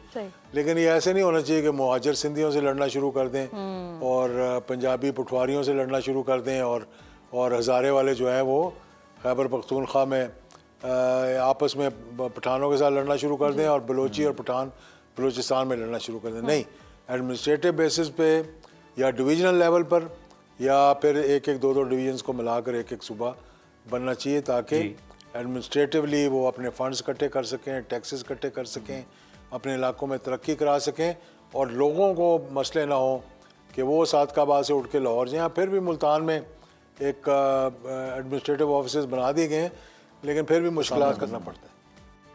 एजाज साहब, हालिया ज़िमनी इलेक्शन को अगर हम देखें तो मुस्लिम लीग नून ये दावा कर रही है कि जो वोट उन्हें मिले हैं, जो जीत मिली है, वो कारकर्दगी की बेस पर है। लेकिन महंगाई बढ़ रही है, बेरोजगारी में मुसलसल इजाफा हो रहा है, रिपोर्ट्स भी सामने आ रही हैं। तो ऐसे में मुस्लिम लीग नून का ये दावा क्या करना बनता था, और अगर कर दिया है तो कितना दुरुस्त है? मुस्लिम लीग नून कारकर्दगी जो बता रही है अपनी कि इस हालिया ज़िमनी इलेक्शन के अंदर उनको बड़ी कामयाबी हासिल हुई और उनको कामयाबी हासिल होनी थी।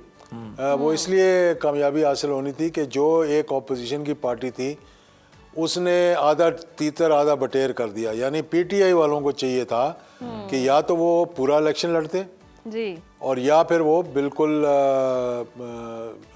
सारा बायकॉट करते। उन्होंने बीच में से 2 सीटों पर अपने नुमाइंदे खड़े कर दिए, यानी लाहौर में मियां अज़हर वाली सीट पर और उमर अयूब वाली सीट पे हरीपुर के अंदर। और फिर उसका नतीजा आपने देख लिया कि होल हार्टेडली उन्होंने इलेक्शन नहीं लड़ा।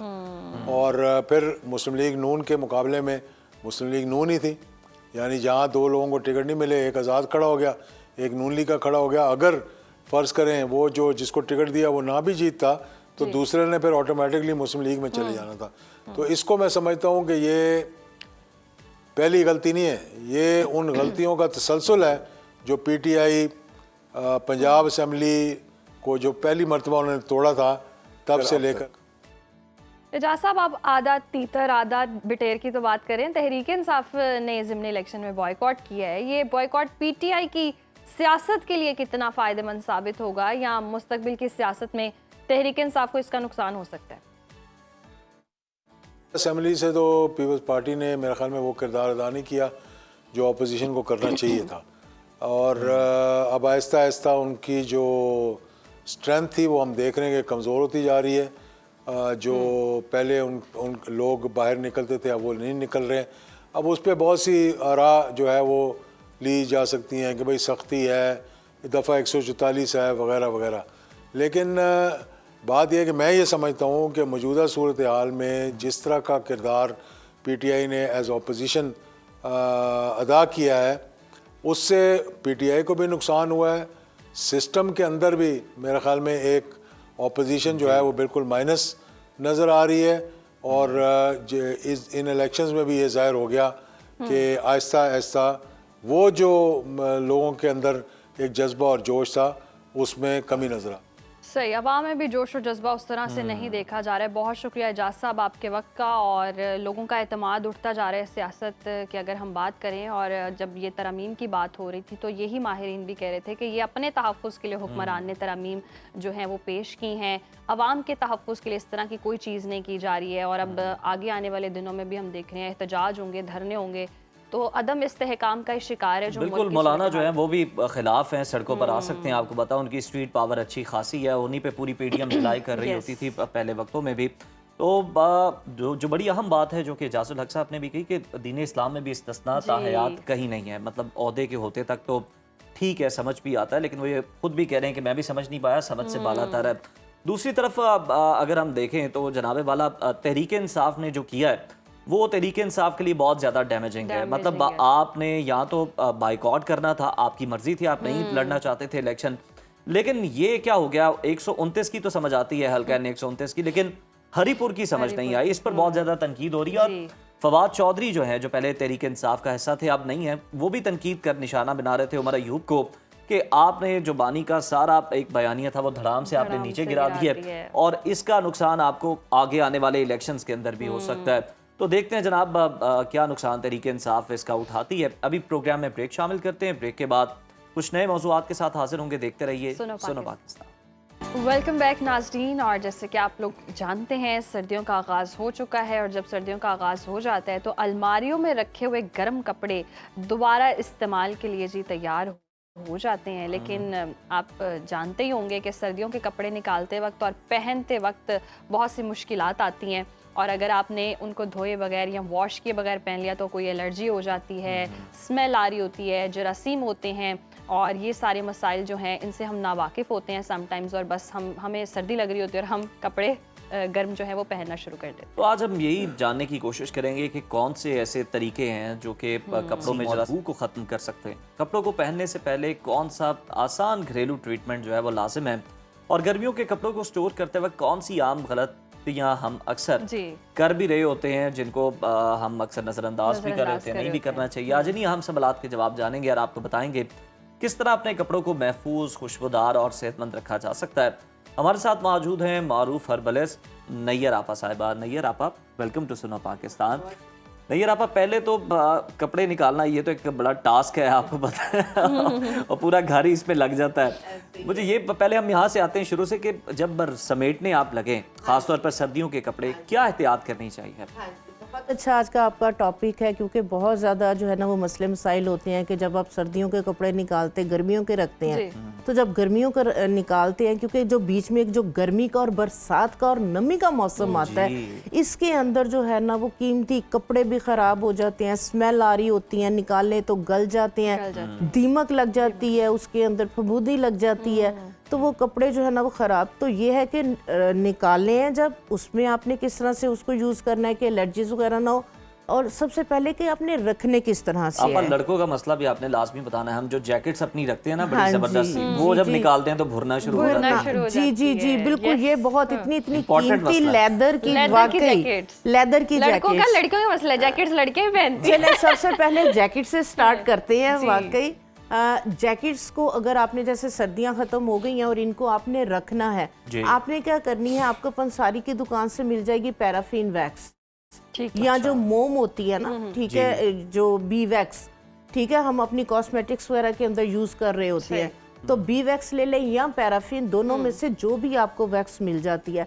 आपने क्या करना है कि आपने जो है वो तकरीबन अगर 100 ग्राम के करीब अगर आपने जो है वो बी वैक्स ली है, उसको जो है वो नॉन स्टिक फ्राई पैन के अंदर हल्की सी आंच पे जो है वो आपने उसको गर्म कर लेना है। उसके अंदर जो भी आपके पास आपके किचन के अंदर वेजिटेबल ऑयल है, जितनी वैक्स है उतना उसके अंदर ऑयल डाल के उसको आपने मेल्ट कर लेना, वो आपकी एक पॉलिश सी बन जाएगी। तो आपने उसको रखने से पहले आपने वॉश कर लिया, बड़े माइल्ड से जो है वो सर्फ के अंदर हैंड वॉश करना है। उसको आपने मशीन में बिल्कुल नहीं डालना, उसको स्पिन तो बिल्कुल भी नहीं करना। जो स्पिनर है वो आपके कीमती कपड़ों का समझ ले के कातिल है। आपने अपने कीमती जो कपड़े हैं हैंड वॉश वाले हैंड वॉश करने हैं और हल्का सा उनको निचोड़ के आपने उनको जो है वो इसी तरह से जो है वो ड्राई करना है बगैर स्पिनर के। उसके बाद आपने जो है वो अपनी जैकेट जो है वो वॉश कर ली है। आपने क्या करना है, मलमल के कपड़े के साथ या कॉटन के साथ आपने ये जो वैक्स बनाई है आपने इसको अपनी पूरी जैकेट के ऊपर लगा देना। ये नहीं है कि ये ग्रीसी होगी, ये सारा एब्जॉर्ब कर लेगी। ये जस्ट लाइक इसकी पॉलिश है, जैसे हम फूड पॉलिश करते हैं, वो चमक जाते हैं शूज आपके और कोई उसके ऊपर स्टिकीनेस नहीं होता, ये भी आपके स्टिकी नहीं होगी। तो इसको आप सारी अपनी जैकेट को उसके ऊपर आप लगाएं और उसके बाद जैकेट को आपने उल्टा करना है। उल्टा करके उसके अंदर जो है ना वो आप ये जो आप शॉर्मा वगैरह के लिए बटर पेपर ये आपको आराम से जो है वो बुक स्टॉल वगैरह से मिल जाएंगे। तो बटर पेपर आप उसके अंदर रखे, उसको फिर आप तय लगा के तो आप फिर उसको जो है वो अच्छे से जो है वो पैक कर। जबरदस्त, जैसे गोल्ड को अपन महफूज करते हैं ना, कीमती कपड़ों को भी आपने इतना जैकेट्स के लिए ये कपड़े भी खुश्की से मुतासिर होते हैं और आपने लुब्रिकेट करने का भी तरीका बताया। जी जी जी, तो कभी भी ये वाला इशू, चाहे आपके बैग्स हैं, चाहे आपकी कोई भी इस तरह की कीमती चीजें हैं, तो जूते भी जो लेदर के आपके प्योर लेदर के शूज होते हैं वो आपने इतने यूज नहीं किए होते, उसका लेदर उतरना शुरू हो जाता है। तो हर 8 दिन के बाद ये वाली वैक्स आप अपने लेदर शूज, लेदर बैग्स, आप सबके ऊपर आप इसको जो है वो लगा सकते हैं। इसके अंदर आप कोई भी अपना फेवरेट एसेंशियल ऑयल डाल दें, तो वो जब आप निकालेंगे वो आपको महकता हुआ आपका जो है ना वो जैकेट। अच्छा आपा, एक और मसला होता है, समटाइम्स ये होता है कि हमने कपड़े निकाले हैं और सर्दी लगी, अचानक से बस जैकेट पहन ली और फिर खारिश, एलर्जी शुरू और बस स्किन जो है वो मसाइल का शिकार हो जाती है। नहीं, आप देखें कि जैसे सर्दियां शुरू होने से पहले, क्योंकि गर्मी होती थी, अभी सर्दी स्टार्ट नहीं हुई होती थी, पता था कि अब नवंबर शुरू हो रहा है और सर्दियां, तो सारे कंबल वगैरह, रजाइयां, गर्म कपड़े निकल आते थे कि धूप लगवानी है। ठीक है, सबसे पहले जो है क्योंकि धोके रखे हुए होते थे तो उसको धूप जो है वो लगती थी। धूप अगर आप लगवा लेते हैं ये इशू नहीं आता, लेकिन उससे भी पहले जब आपने अपने कपड़ों को संभालना है तो आपने उसके लिए जो है वो क्या एहतियात जो है वो करना है, क्या तदाबीर आपने जो है वो करनी है, क्या प्रिकॉशंस आपने करने हैं। अब जिस तरह से सर्दियों के कपड़े हैं, आपने अलमारी में रखने से पहले क्या करना है? ठीक है, आपने धोने जरूर है। आपके स्वेटर गंदे हैं, आपकी कोई भी, कि चलो अब कौन सा पहनना है, ये आपने बेवकूफ़ी नहीं करनी। आपने अपने कपड़े धो लिए, उसको फाइनल रेंज के अंदर, अब आपको पता है मैं इसको सेव करने लगी हूँ, आप फाइनल रेंज के अंदर क्या करें, ढेर सारे नीम के पत्ते जो है वो पानी में पकाएं, उसके पानी के अंदर आप अपने कपड़ों को जो है और उसमें 1 या 2 फरनाइल की गोलियां डाल दें पानी के अंदर। उसके अंदर आप फाइनल रेन के अंदर उसके 5 से 7 मिनट के लिए कपड़ों को पड़ा रहने दें, उसके बाद आप उनको सुखाएं। आप देखें कि ना कभी भी आप जब कपड़े निकालेंगे आपके कपड़ों में उस तरह से कोई भी बैक्टीरिया वगैरह नहीं होगा।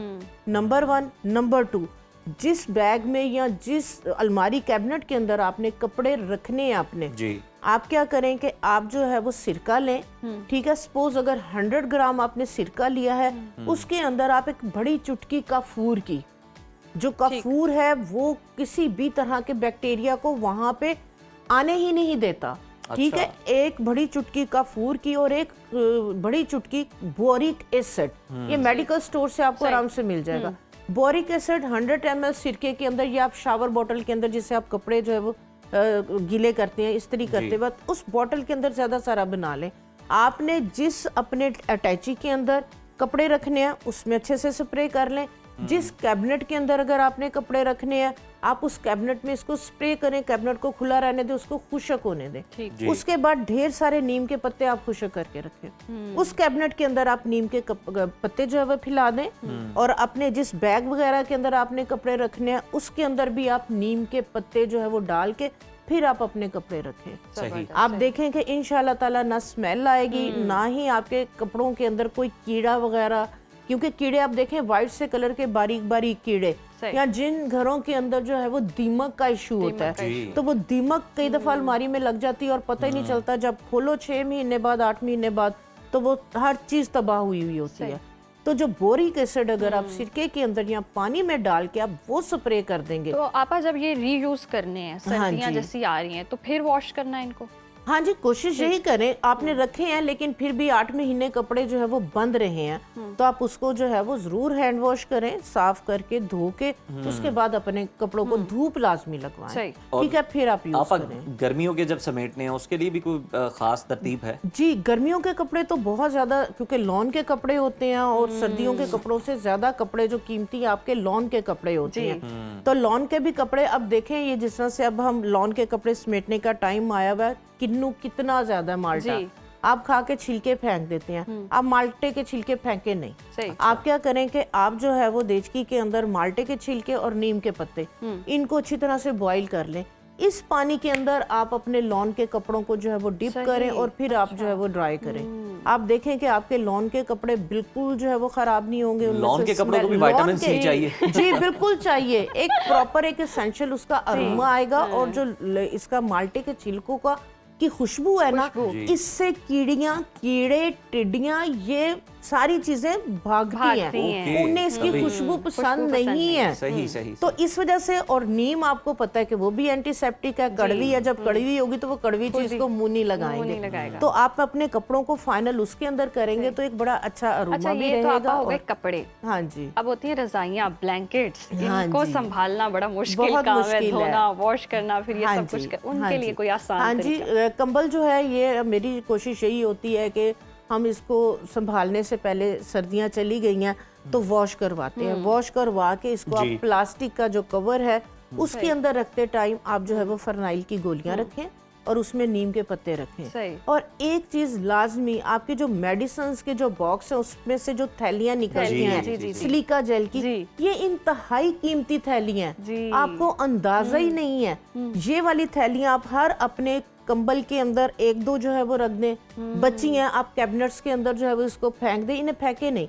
किचन की आपकी कैबिनेट है जहाँ पे धूप नहीं लगती है, ये वाली थैलियां आप किचन की कैबिनेट के कोनों के अंदर जो है वो रख दें। जहाँ पे नमी है, जहाँ पे सिलन है, ये वाली जो सिलिका जेल की थैलियां हैं ये वहाँ पे नमी नहीं आने देंगी। तो आपने जो कैबिनेट वो अपने कंबल संभाले, इसके अंदर जो है वो 2-3 फरनाइल की गोलियां, सिलिका जेल की जो है वो 1-2 थैलियां और थोड़े से नीम के पत्ते, ये रख के उसको जो है वो आप सेव करें। जब सर्दी आ रही है आप निकालें, धूप लगवाएं और गर्मियों सर्दियों के सारे जो मसले हैं ये कपड़ों के हवाले से, बिस्तरों के हवाले से, ब्लैंकेट्स के हवाले से आपने हल कर दी हैं। बहुत शुक्रिया आपका। और आपने भी जनाब, चूंकि सर्दी तो आ चुकी है और आपने निकाल ली है चीजें, बल्कि कुछ ने निकाल ली हुई है, कुछ को ज्यादा सर्दी लगती है, तो अगर आपने निकाल ली है तो अब भी कोई मसला नहीं है। आपा ने जो चीजें बताई हैं, जो टिप्स आपके साथ शेयर की हैं, उसके मुताबिक जनाब आप अपने कपड़े उस तरह से धो के सुखाएं तो वो आपको ना एलर्जी करेंगे ना कोई मसला आपको होगा। सही। और हम चलते हैं ब्रेक पर। यहाँ वक्त है ब्रेक का, देखते रहिए सुनो पाकिस्तान। वेलकम बैक नाजरीन। होशियार खबरदार, क्योंकि पंजाब हुकूमत ने ट्रैफिक कवानीन को पहले से कहीं ज़्यादा सख्त कर दिया है। अब मामूली सी गलती भी आपकी जेब पर भारी पड़ सकती है। एक छोटी सी खिलाफ वर्जी पर 1 लाख रुपए तक जुर्माना और साथ ही साथ जेल की हवा भी खानी पड़ सकती है। और हुकूमत ने जी ट्रैफिक की खिलाफ वर्जियों को रोकने के लिए एक नया ऑर्डिनेंस जारी कर दिया है और अब ड्राइवर हजरात को मजीद जिम्मेदारी का मुजाहिरा करना पड़ेगा। नए कानून के मुताबिक तेज रफ्तारी पर मोटरसाइकिल सवार के लिए 2000 और कार के लिए 5000 रुपए जुर्माना मुकर्रर किया गया है, जबकि सिग्नल तोड़ने पर मोटरसाइकिल पर 2000, 3 व्हीलर पर 3000 और कार पर 5000 रुपए जुर्माना लगेगा। बड़ी गाड़ियों के लिए ये रकम मजीद बढ़ चुकी है, जहां 2000 सीसी गाड़ी पर 10,000 और उससे जायद गाड़ी पर 15,000 रुपए की भारी सजा रखी गई है। इसी पर बात करने के लिए हमारे साथ मौजूद हैं और अतर वहीद साहब, बहुत शुक्रिया आपके वक्त का। अब जरा सी गलती जो है बड़े बड़े जुर्माने करवा रही है, क्या क्या तब्दीलियां आ रही हैं, क्या क्या सख्तियां होंगी? जी थैंक यू वेरी मच। पहले तो बात यह है कि ये जो छोटी सी गलती है इससे कई जानों का नुकसान होता है जी। आप पूरे पाकिस्तान में देखें बल्कि पूरी दुनिया में देखें, अभी सऊदी अरेबिया में एक बहुत बड़ा एक्सीडेंट हुआ है जिसमें 50+ लोग मारे गए। और अगर हम इंटरनेशनली भी देखा जाए तो हमारे जो लाहौर है इसकी रैंकिंग इंटरनेशनल स्टैंडर्ड्स पे काफ़ी बेहतर है as compare to New Delhi, as compare to other international cities. अब एक गवर्नमेंट ने जो फैसला किया है, मेरे ख्याल 1965 के बाद सबसे बड़ी ये मेगा चेंजेस हैं लीगल फ्रेमवर्क में to deal with the road safety issues. Punjab में 100,000 के ऊपर around 10 to 11 people are being killed, जो पंजाब का जो डाटा है। लाहौर में 2.8 है हमारे पास जो डाटा अभी है, लेकिन ये कि ओवरऑल इन तब्दीलियों का मकसद सिर्फ और सिर्फ ये कि एक्सीडेंट रिडक्शन है, नंबर 1। नंबर 2, रोड के ऊपर ट्रैफिक डिसिप्लिन को इंश्योर करना है। अच्छा, ये सिर्फ और सिर्फ जो आपने जो जुर्मानों की बात की जी, ये उन 20 तब्दीलियों में सिर्फ एक तब्दीली का जिक्र आप कर रहे हैं। लेकिन शहरियों को सबसे ज्यादा पता होना चाहिए कि अब बहुत सारे ऑफेंसेस हैं जो ट्रैफिक वायलेशंस अब सिर्फ वायलेशंस नहीं है, अब वो क्राइम बन चुके हैं इस लॉ के बाद। अगर एक छोटा बच्चा गाड़ी चलाएगा तो जिसने उसको गाड़ी देगी उसको उसके ऊपर FIR दर्ज होगी और ये नया लॉ ये कहता है। अगर ओवरलोडिंग की होगी, ओवर डायमेंशनल होगी, सरिये के गार्डर होंगे, उसके ऊपर पर्चा दर्ज होगा, थाने में बंद होगा। अगर छतों के ऊपर मुसाफिर सवार होंगे तो वो उस बंद को उस बस को भी बंद किया जाएगा, उनके खिलाफ FIR दर्ज होगी। इस तरह मुतअद्दिद बहुत सारी जो अमेंडमेंट्स हैं जिसके ऊपर ट्रैफिक ऑफेंसेस जो हैं उनको क्रिमिनलाइज किया गया है, ना कि सिर्फ जुर्माना अदा किया जाए। और अब एक और मैं आपको बताऊं कि इसका इतलाक हम स्टार्ट जो हमने की है वो सरकारी गाड़ियां सरकारी महकमों से की है। कल जो मैंने मीटिंग की है और उसके अंदर सारे के सारे फील्ड ऑफिसर्स को बताया कि आप पहले 2 या 3 दिन सिर्फ और सिर्फ सरकारी गाड़ियों की ई चलान पेंडिंग को चेक करें। अगर उनकी वायलेशन होती है, नंबर प्लेट सक्टिशियस लगाई हुई है, उनके ऊपर FIR दर्ज करें। ये ऑपरेशन आज से हमारा स्टार्ट हो गया क्योंकि we should start from the top, ताकि आम जो शहरियों को भी ये पता चले कि this is a very serious business. जी तो अतर साहब और इस जी तो ये सरकारी गाड़ियों के बाद ये आम शहरियों पे कब से आ रहा है? कोई थोड़ी सी मोहलत दी जाएगी अवेयरनेस के लिए या फिर फौरी तलाक होगा? आज से देखें इसका शुरू कर दिए हमने। इसके 2 सेगमेंट्स हैं, एक ई चलान है और सेफ सिटी अथॉरिटीज को हमने कल ही बता दिया कि ये नया ऑर्डिनेंस इशू हो गया और आप अपग्रेड करें इसके फाइन्स को जो ई चलान हो रहा है। नंबर 2 ये है कि हमारे बहुत सारे डिपार्टमेंट्स हैं जिसमें हाईवे पुलिस है, ट्रैफिक पुलिस है, और इनकी वन ऐप हमने एक डेवलप की है ताकि सारे के सारे ऑपरेशंस को इंटीग्रेट किया जाए और उसके अंदर अपग्रेडेशंस में 2 या 3 दिन मजीद लग सकते हैं, जिसमें ये अपडेटेड फाइन्स शो होने शुरू हो जाए, क्योंकि हमारा सारे का सारा सिस्टम ऑनलाइन है, इसकी पेमेंट्स भी ऑनलाइन होती है, ई चालान की भी पेमेंट सारी की सारी ऑनलाइन होती है। तो अब हमने फर्स्ट 2 और 3 डेज सिर्फ और सिर्फ जो सरकारी लोग हैं, सरकारी ऑफिसर्स हैं, सरकारी गाड़ियां और सरकारी मोटरसाइकिल हैं, पुलिस की गाड़ियां, पुलिस के ऑफिसर्स हैं, अदर साहब बहुत ज़बरदस्त हो गया, सिस्टम सारा ऑनलाइन है और टॉप से शुरू हो रहा है। लेकिन नए ऑर्डिनेंस में हम देख रहे हैं जुर्मानों की हद 20,000 से 1 लाख रुपए तक बढ़ा दी गई है। एक आम इंसान जिसकी क़ुव्वते ख़रीद जो है या कह लें कि कमाई इतनी ना हो जितने जुर्माने हो जाएं, तो आवाम बर्दाश्त कर सकेगी? देखें, इसमें 1 लाख तक तो वो तो लॉ के अंदर है वो पेनल्टी उसकी, लेकिन 20,000 मैक्सिमम है और वो भी लग्जरी व्हीकल्स को है जिसकी 8 करोड़ रुपए की गाड़ी है और उसको आप 200 रुपए 500 रुपए जुर्माना करें तो वो क्या सुधरेगा, आप मुझे बताएं। और इसीलिए इसको स्केलिंग सिस्टम हम कहते हैं कि जो बड़ी गाड़ी है उसको बड़ा जुर्माना, और मोटरसाइकिल्स का तो हमने बढ़ाया ही नहीं है इसमें। ये भी देखें 2000 तो पहले भी था और उसी को 2010 दिया गया। अब तो जो हमारा जो इसके अंदर जो फ्रेमवर्क है, वो जो लोग अपने आप को कानून से बालातर समझते हैं अपने पैसे के जोर से और अपने लिंक्स के जोर से, हमने ये साबित करना है कि अब सारे के सारे बराबर हैं। इसी वजह से जो बड़ी गाड़ियां हैं उनको बड़े फाइन हैं। आप देखें इसकी पूरी की पूरी मैट्रिक्स में द मैक्सिमम फाइन इज 20,000 और वो ओवर स्पीडिंग के ऊपर है, रैश ड्राइव के ऊपर है और वो 2000 प्लस जो गाड़ी है उसको होगा, अदरवाइज 10,000। हाँ, कमर्शियल गाड़ियों का 15,000 की रेंज में है, लेकिन आप देखेंगे कमर्शियल गाड़ी का अगर ड्राइवर को गलती करता है तो 40-50 लोगों की जिंदगी उसके हाथ में होती है। तो इस वजह से इसको बड़ा एक थॉट आउट प्लान बनाया हुआ है और 1965 के बाद मैं समझता हूँ कि ये सबसे बड़ी मेगा चेंजेस हैं। बिल्कुल, ये मेगा चेंजेस हैं और अवाम अब इतने जुर्माने बर्दाश्त कर पाते हैं या नहीं वो तो अलग चीज़ है, लेकिन अतर साहब हमारी जेलें भी इतना बोझ नहीं बर्दाश्त कर सकती, ओवर क्राउडेड हैं और जितनी गुंजाइश है उससे कई गुना ज़्यादा कैदी मौजूद हैं। तो अब पर्चे भी होंगे वायलेशंस पर, तो सर ये किस तरह से फिर जेलें बोझ बर्दाश्त करें? थोड़े दिन पहले किसी ने कहा था कि ये ट्रैफिक पुलिस लाहौर की, मैंने कहा सही हो सकती है, आधा लाहौर बंद करना पड़ेगा इसके लिए आपको। अगर बार बार आप अगर एक्सीडेंट होता है तो उसका जवाब मुझे देना पड़ता है, ट्रैफिक पुलिस को देना पड़ता है जो 24 घंटे काम कर रहे हैं। और एक और मैं आपको बताऊं, इसके ऊपर बहुत ज्यादा डेलिब्रेशन हो रही है कि ये जो वीआईपी मूवमेंट्स हैं इसको कितना कम कर सकते हैं हम अपने सिस्टम में।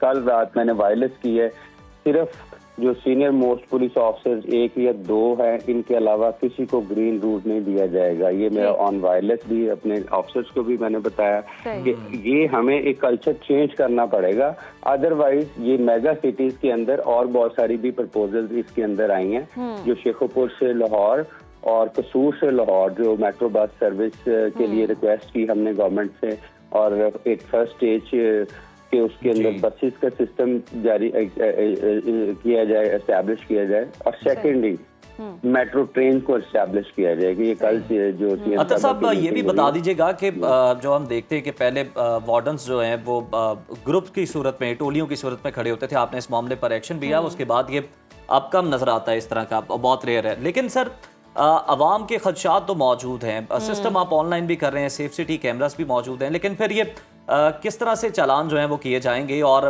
जो सिस्टम है उसकी शफाफियत की निगरानी कैसे हो?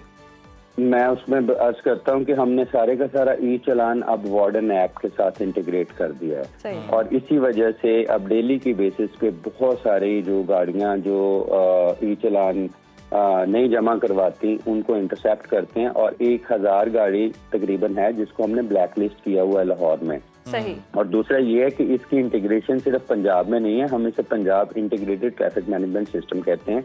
पूरे पंजाब में अगर लाहौर में एक वायलेशन की है तो आगे वो जेलम में भी अगर गाड़ी इंटरसेप्ट होती है तो उसकी सारी की सारी वायलेशंस अपीयर होंगी वहाँ पे वार्डन ऐप के ऊपर, वन ऐप के ऊपर।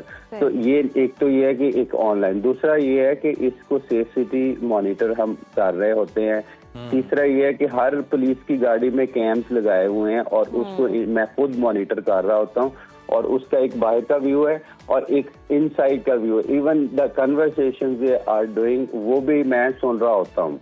हमारी तमाम पुलिस की गाड़ियों में ये सीसीटीवी कैम्स लगे हुए हैं और उसकी मॉनिटरिंग हम कर रहे होते हैं। और फोर्थ नंबर पे ये है कि जो शहरियों को परेशान होने की जरूरत नहीं है, उनको सिर्फ ये जरूरत है कि आप कानून के ऊपर अमल करें। आपकी एक छोटी सी गलती कि मामू ने गाड़ी दी है, मैं ओवर स्पीडिंग चला रहा था और आगे 3 बंदे मर गए, अब मुझे ये बताएं कि वो मामू को अब हवालात में जाना पड़ेगा। इसीलिए इतने सख्त कवानीन और पूरी दुनिया में कवानीन सख्त हैं। और तीसरा ये पर्सपेक्टिव है कि जी बहुत ज्यादा फाइन है। मुझे बताएं कि यूके में जहाँ पे 250 पाउंड एक बंदे की वीकली सैलरी है और एक ट्रैफिक सिग्नल को वायलेट करने का फाइन 200 से 250 पाउंड है। ये आर्गुमेंट जो देना है कि जी उसकी कमाई नहीं है इतनी, तो ये यूके में तो पूरी हफ्ते में 200-250 पाउंड एक आम बंदा कमाता है और एक ट्रैफिक वायलेशन की जो वो उसकी। मैंने इसका कंपैरिजन मुख्तलिफ इंटरनेशनल सिटीज के साथ भी किया है। आप देखें कि हमारा जो लाहौर है ये much better than new Delhi. New Delhi के अंदर अगर आप गाड़ियों की तादाद देखें तो एग्जैक्टली लाहौर के मुकाबले में थोड़ी सी कम है। 7 मिलियन है, हमारी 8.4 मिलियन है। लेकिन अगर उनकी एक्सीडेंट देखें अतर तो साहब, वक्त की किल्लत है है और कवानीन यकीनन सख्त होने जा रहे हैं और इस पर बात करने की बहुत ज़्यादा ज़रूरत है। और हम उम्मीद करते हैं कि आप वेलकम भी करते हैं कि आप किसी दिन स्टूडियो में आएँ और हम बराह रास्त आपसे इस हवाले से गुफ्तगू कर सकें और बताते चलें कि जी बहुत ज़्यादा सख्ती होने वाली है। और अतर साहब, आपके वक्त का बहुत शुक्रिया। ये सख्त कवानीन इसलिए होने लगे हैं क्योंकि अवाम इन पर इम्प्लीमेंट भी करे और इन कवानीन को माने ताकि आपकी ज़िंदगी को महफूज बनाया जा सके। बहुत बेहतरीन काम किया जा रहा है, तैयारी आप करें। तलाक शुरू हो चुका हुआ। तो अब आपने गाड़ी जो है ड्राइविंग सीट पर बैठे हैं तो आराम से तरीके से सही कवानीन के मुताबिक चलानी है। आगे बढ़ते हैं और अब कुछ सेहत की बात कर लेते हैं, कुछ ऐसे हार्मोन्स की बात कर लेते हैं, यानी कि थायराइड के बारे में, जो न सिर्फ खवातीन बल्कि मर्दों की सेहत पर भी गहरा असर डाल सकता है। थायराइड के मसाइल अक्सर छोटे छोटे इशारों के साथ सामने आते हैं, लेकिन बरवक्त तशखीस और सही एहतियात अगर हम करें तो इनसे बचा जा सकता है। थायराइड क्या है और इसकी इकसाम और अलामात क्या होती हैं और किस तरह हम अपने मामूलात और ग़िज़ाई आदात के ज़रिए से बैलेंस कर सकते हैं, इसी पर बात कर लेते हैं। हमारे साथ मौजूद हैं, हमें क्या है ENT स्पेशलिस्ट डॉक्टर हमाद साहब ने। डॉक्टर हमाद साहब, welcome to Suno Pakistan. Sir, thyroid असल में है क्या, हमारे जिस्म में किस तरह काम करता है, पहले इस पर बात कर लेते हैं। सर अस्सलाम वालेकुम। वालेकुम। थायराइड सर एक छोटा सा गदूद होता है, ग्लैंड होता है, जो गर्दन के अगले हिस्से में सांस की नाली यानी कि ट्रेकिया के सामने मौजूद होता है। ये सर 2 हार्मोन बनाता है, थायरॉक्सिन T4 और ट्राईआयोडोथायरोनिन सर T3। ये जो हार्मोन होते हैं सर जिस्म के मेटाबॉलिज्म को कंट्रोल करते हैं, वजन को कंट्रोल करते हैं, दिल की धड़कन को कंट्रोल करते हैं और खवातीन में माहवारी और तवानाई को कंट्रोल करता है। This is known as thyroid gland. अच्छा, हम ये भी देखते हैं कि अक्सर ऐसा होता है ख़वातीन जो है इस चीज़ का ज़्यादा शिकार होती हैं और उनकी स्किन पर भी असरात आना शुरू हो जाते हैं। तो क्या क्या अलामात होती हैं मर्दों में और ख़वातीन में, और दोनों की जो अलामात हैं कितनी मुख्तलिफ हैं? इसमें ना थायराइड ग्लैंड की एफिशिएंसी के ऊपर डिपेंड करता है। इसकी ना 2 किस्में होती हैं। एक, जब थायराइड ग्लैंड ज्यादा काम करना शुरू कर दे उसको बोलते हैं हाइपरथायराइडिज्म, और थायराइड जब कम मिकदार में प्रोड्यूस होना शुरू हो जाए तो उसको बोलते हैं हाइपोथायराइडिज्म। अच्छा, थायराइड में अब बुनियादी तौर पे मैंने आपको बताया कि 2 किस्में होती हैं।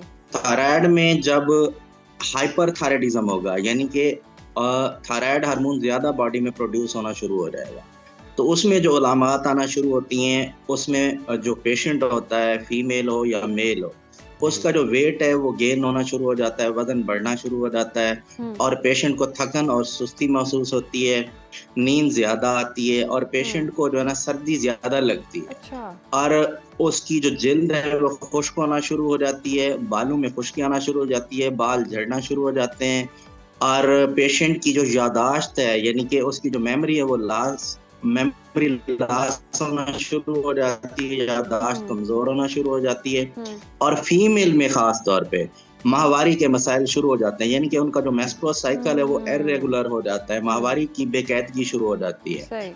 और सबसे जो बड़ी जब हार्मोन ज्यादा प्रोड्यूस होता है तो उसमें जो बांझपन है आपका, यानी कि जब हार्मोन कम प्रोड्यूस होता है तो तो उसमें बांझपन या हमल यानी कि उनको जो उनकी प्रेगनेंसी नहीं होती, जो फीमेल पेशेंट हैं उनका हमल नहीं ठहरता, उनको यानी कि प्रेग्नेंट होने में मुश्किलात पेश आती है।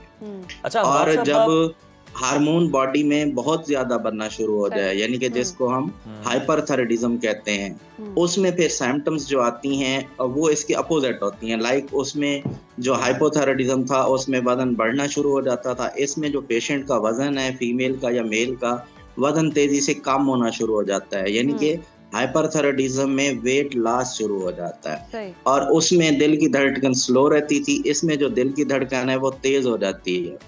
और हाथों में और टंग में कपकपाहट शुरू हो जाती है, जिसको ट्रेमर बोलते हैं, टंग ट्रेमर और हैंड ट्रेमर शुरू हो जाते हैं पेशेंट को। और बहुत ज्यादा पसीना आता है हाथों में, जो पाम्स हैं पेशेंट के उनमें पसीना शुरू हो जाता है। और गर्मी की जो बर्दाश्त है वो कम हो जाती है, यानी कि हीट इंटॉलरेंस, पेशेंट को जो है ना बहुत ज्यादा गर्मी लगती है, वो गर्मी बर्दाश्त नहीं कर सकता। और पेशेंट को नींद की कमी फील होती है, यानी कि नींद नहीं आती है उसको। और माहवारी भी बंद हो सकती है, या उसमें फीमेल को माहवारी के जो मसाइल हैं वो शुरू हो जाते हैं। इसके अलावा हाइपोथायराइडिज्म में जब थायराइड हार्मोन ज्यादा बन रहा होता है तो उसमें आंखों के मसाइल शुरू हो जाते हैं, यानी कि आंखें उभर आती हैं, जिसको हम ग्रेव्स डिजीज कहते हैं। सही। अच्छा हवाद साहब, बच्चों के हवाले से, ख़वातीन और मर्दों के हवाले से तो आपने बताया, बच्चों में ये किस तरह से इसकी अलामात शो होती हैं, इंडिकेशन शो होती हैं, और बच्चों को किस तरह से मुतासर करता है और किस हद तक ख़तरनाक हो सकता है? तो बच्चों में भी सेम अलामात होती हैं, ये जो मैंने बताई हैं, लेकिन बच्चों में कंजेनिटली भी बाज़ औक़ात जो है ना हाइपर या हाइपोथायराइडिज्म होता है। ये सारी अलामात बच्चों में हाइपोथायराइडिज्म वाली होती हैं, बाज़ औक़ात चिल्ड्रंस में जो मैंने हाइपोथायराइडिज्म वाली आपको बताई हैं सेम होती हैं उनमें भी। अच्छा डॉक्टर साहब, ये जो पेशेंट होते हैं थायराइड के, इनको कौन सी ग़िज़ाएँ खानी चाहिए और कौन सी आदत अपनानी चाहिए और किन चीज़ों से बचना चाहिए कि वो इस तरह की बीमारियों में मुब्तला ना हो सके? जी, अच्छा, इसमें ना जो रोल है, अक्सर लोग आपने देखा है कि नमक जो है ना कॉमन यूज करते हैं, वो नहीं करना। आयोडीन मिला नमक इस्तेमाल कराएं, यानी कि घरों में, गांव वगैरह में ये जो है ना आम नमक इस्तेमाल करते हैं। इन्हें बाकायदगी से जो आयोडीन वाला नमक है वो खाने में इस्तेमाल करना चाहिए। और एक्सरसाइज को अपना मामूल बनाना चाहिए। और जो अगर कोई टेंशन है किसी को, फीमेल को या मेल को, खास तौर पे फीमेल्स बहुत ज़्यादा टेंशन लेती हैं, जिसकी वजह से उनकी प्रेगनेंसी इफेक्ट हो रही होती है या मेंस्ट्रुअल साइकिल इरेगुलर हो रहा होता है, तो उनको जो अपनी टेंशन है वो ख़त्म करनी है, वर्जिश करनी है, और हर 3 से 6 महीने के बाद अपने बेस लाइन जो थायराइड के टेस्ट हैं वो रिपीट कराएं। जी, अच्छा हमाद साहब, लास्टली हमें ये बता दीजिएगा कि थायराइड का पता लगाने के लिए, डायग्नोस करने के लिए सबसे मौसर टेस्ट कौन सा है? अच्छा भाईजान, इसमें जो सबसे इम्पोर्टेंट टेस्ट है वो है थायराइड स्टिमुलेटिंग हार्मोन TSH। ये हमें बता देता है कि जो थायराइड हार्मोन है इस टाइम वो क्या यूथायराइड है, यानी कि नॉर्मल काम कर रहा है बॉडी में जो अल्लाह ताला ने उसको फंक्शन दिए हुए हैं, या फिर कम काम कर रहा है, हाइपोथायराइडिज्म की तरफ जा रहा है पेशेंट, या फिर ज्यादा काम कर रहा है, हाइपरथायराइडिज्म की तरफ जा रहा है। ये तो है सबसे इम्पोर्टेंट, यानी कि जो सेंसिटिव टेस्ट है, that is known as thyroid stimulating hormone. इसके बाद फिर हम स्क्रीनिंग के लिए फ्री T3 कराते हैं और फ्री T4 कराते हैं। ये वो 2 हार्मोन्स हैं जो हम चेक करते हैं, जो प्रोड्यूस करता है बेसिकली थायराइड हार्मोन खुद। इससे हमें अंदाजा होता है जो डिफरेंट फंक्शंस एक्ट करते हैं। इसके अलावा है कि एंटी थायराइड पेरोक्सीडेज एंटीबॉडीज हैं, उनका लेवल क्या है, या फिर हम अल्ट्रासाउंड नेक करा के देखते हैं कि थायराइड ग्लैंड की कोई स्वेलिंग तो नहीं है, यानी कि थायराइड ग्लैंड का जो नॉर्मल एनाटॉमिकल स्ट्रक्चर है उसकी राइट लेफ्ट थायराइड लोब अपने नॉर्मल साइज पे है, इस्थमस नॉर्मल साइज पे है। अगर उनका साइज बढ़ा हुआ है तो इसका मतलब ये है अल्ट्रासाउंड स्कैन की रिपोर्ट के मुताबिक चाहिए। इलाज भी डॉक्टर साहब ने, बहुत शुक्रिया डॉक्टर हमाद साहब आपके वक्त का। और जो भी इस तरह के पेशेंट हैं, जो अलामात उनको लग रहा है कि अगर ऐसा कुछ पॉसिबल है तो फ़ौरन डॉक्टर के पास जाएं और अपना इलाज करवाएं। हमें दीजिए इजाज़त। अल्लाह हाफ़िज़।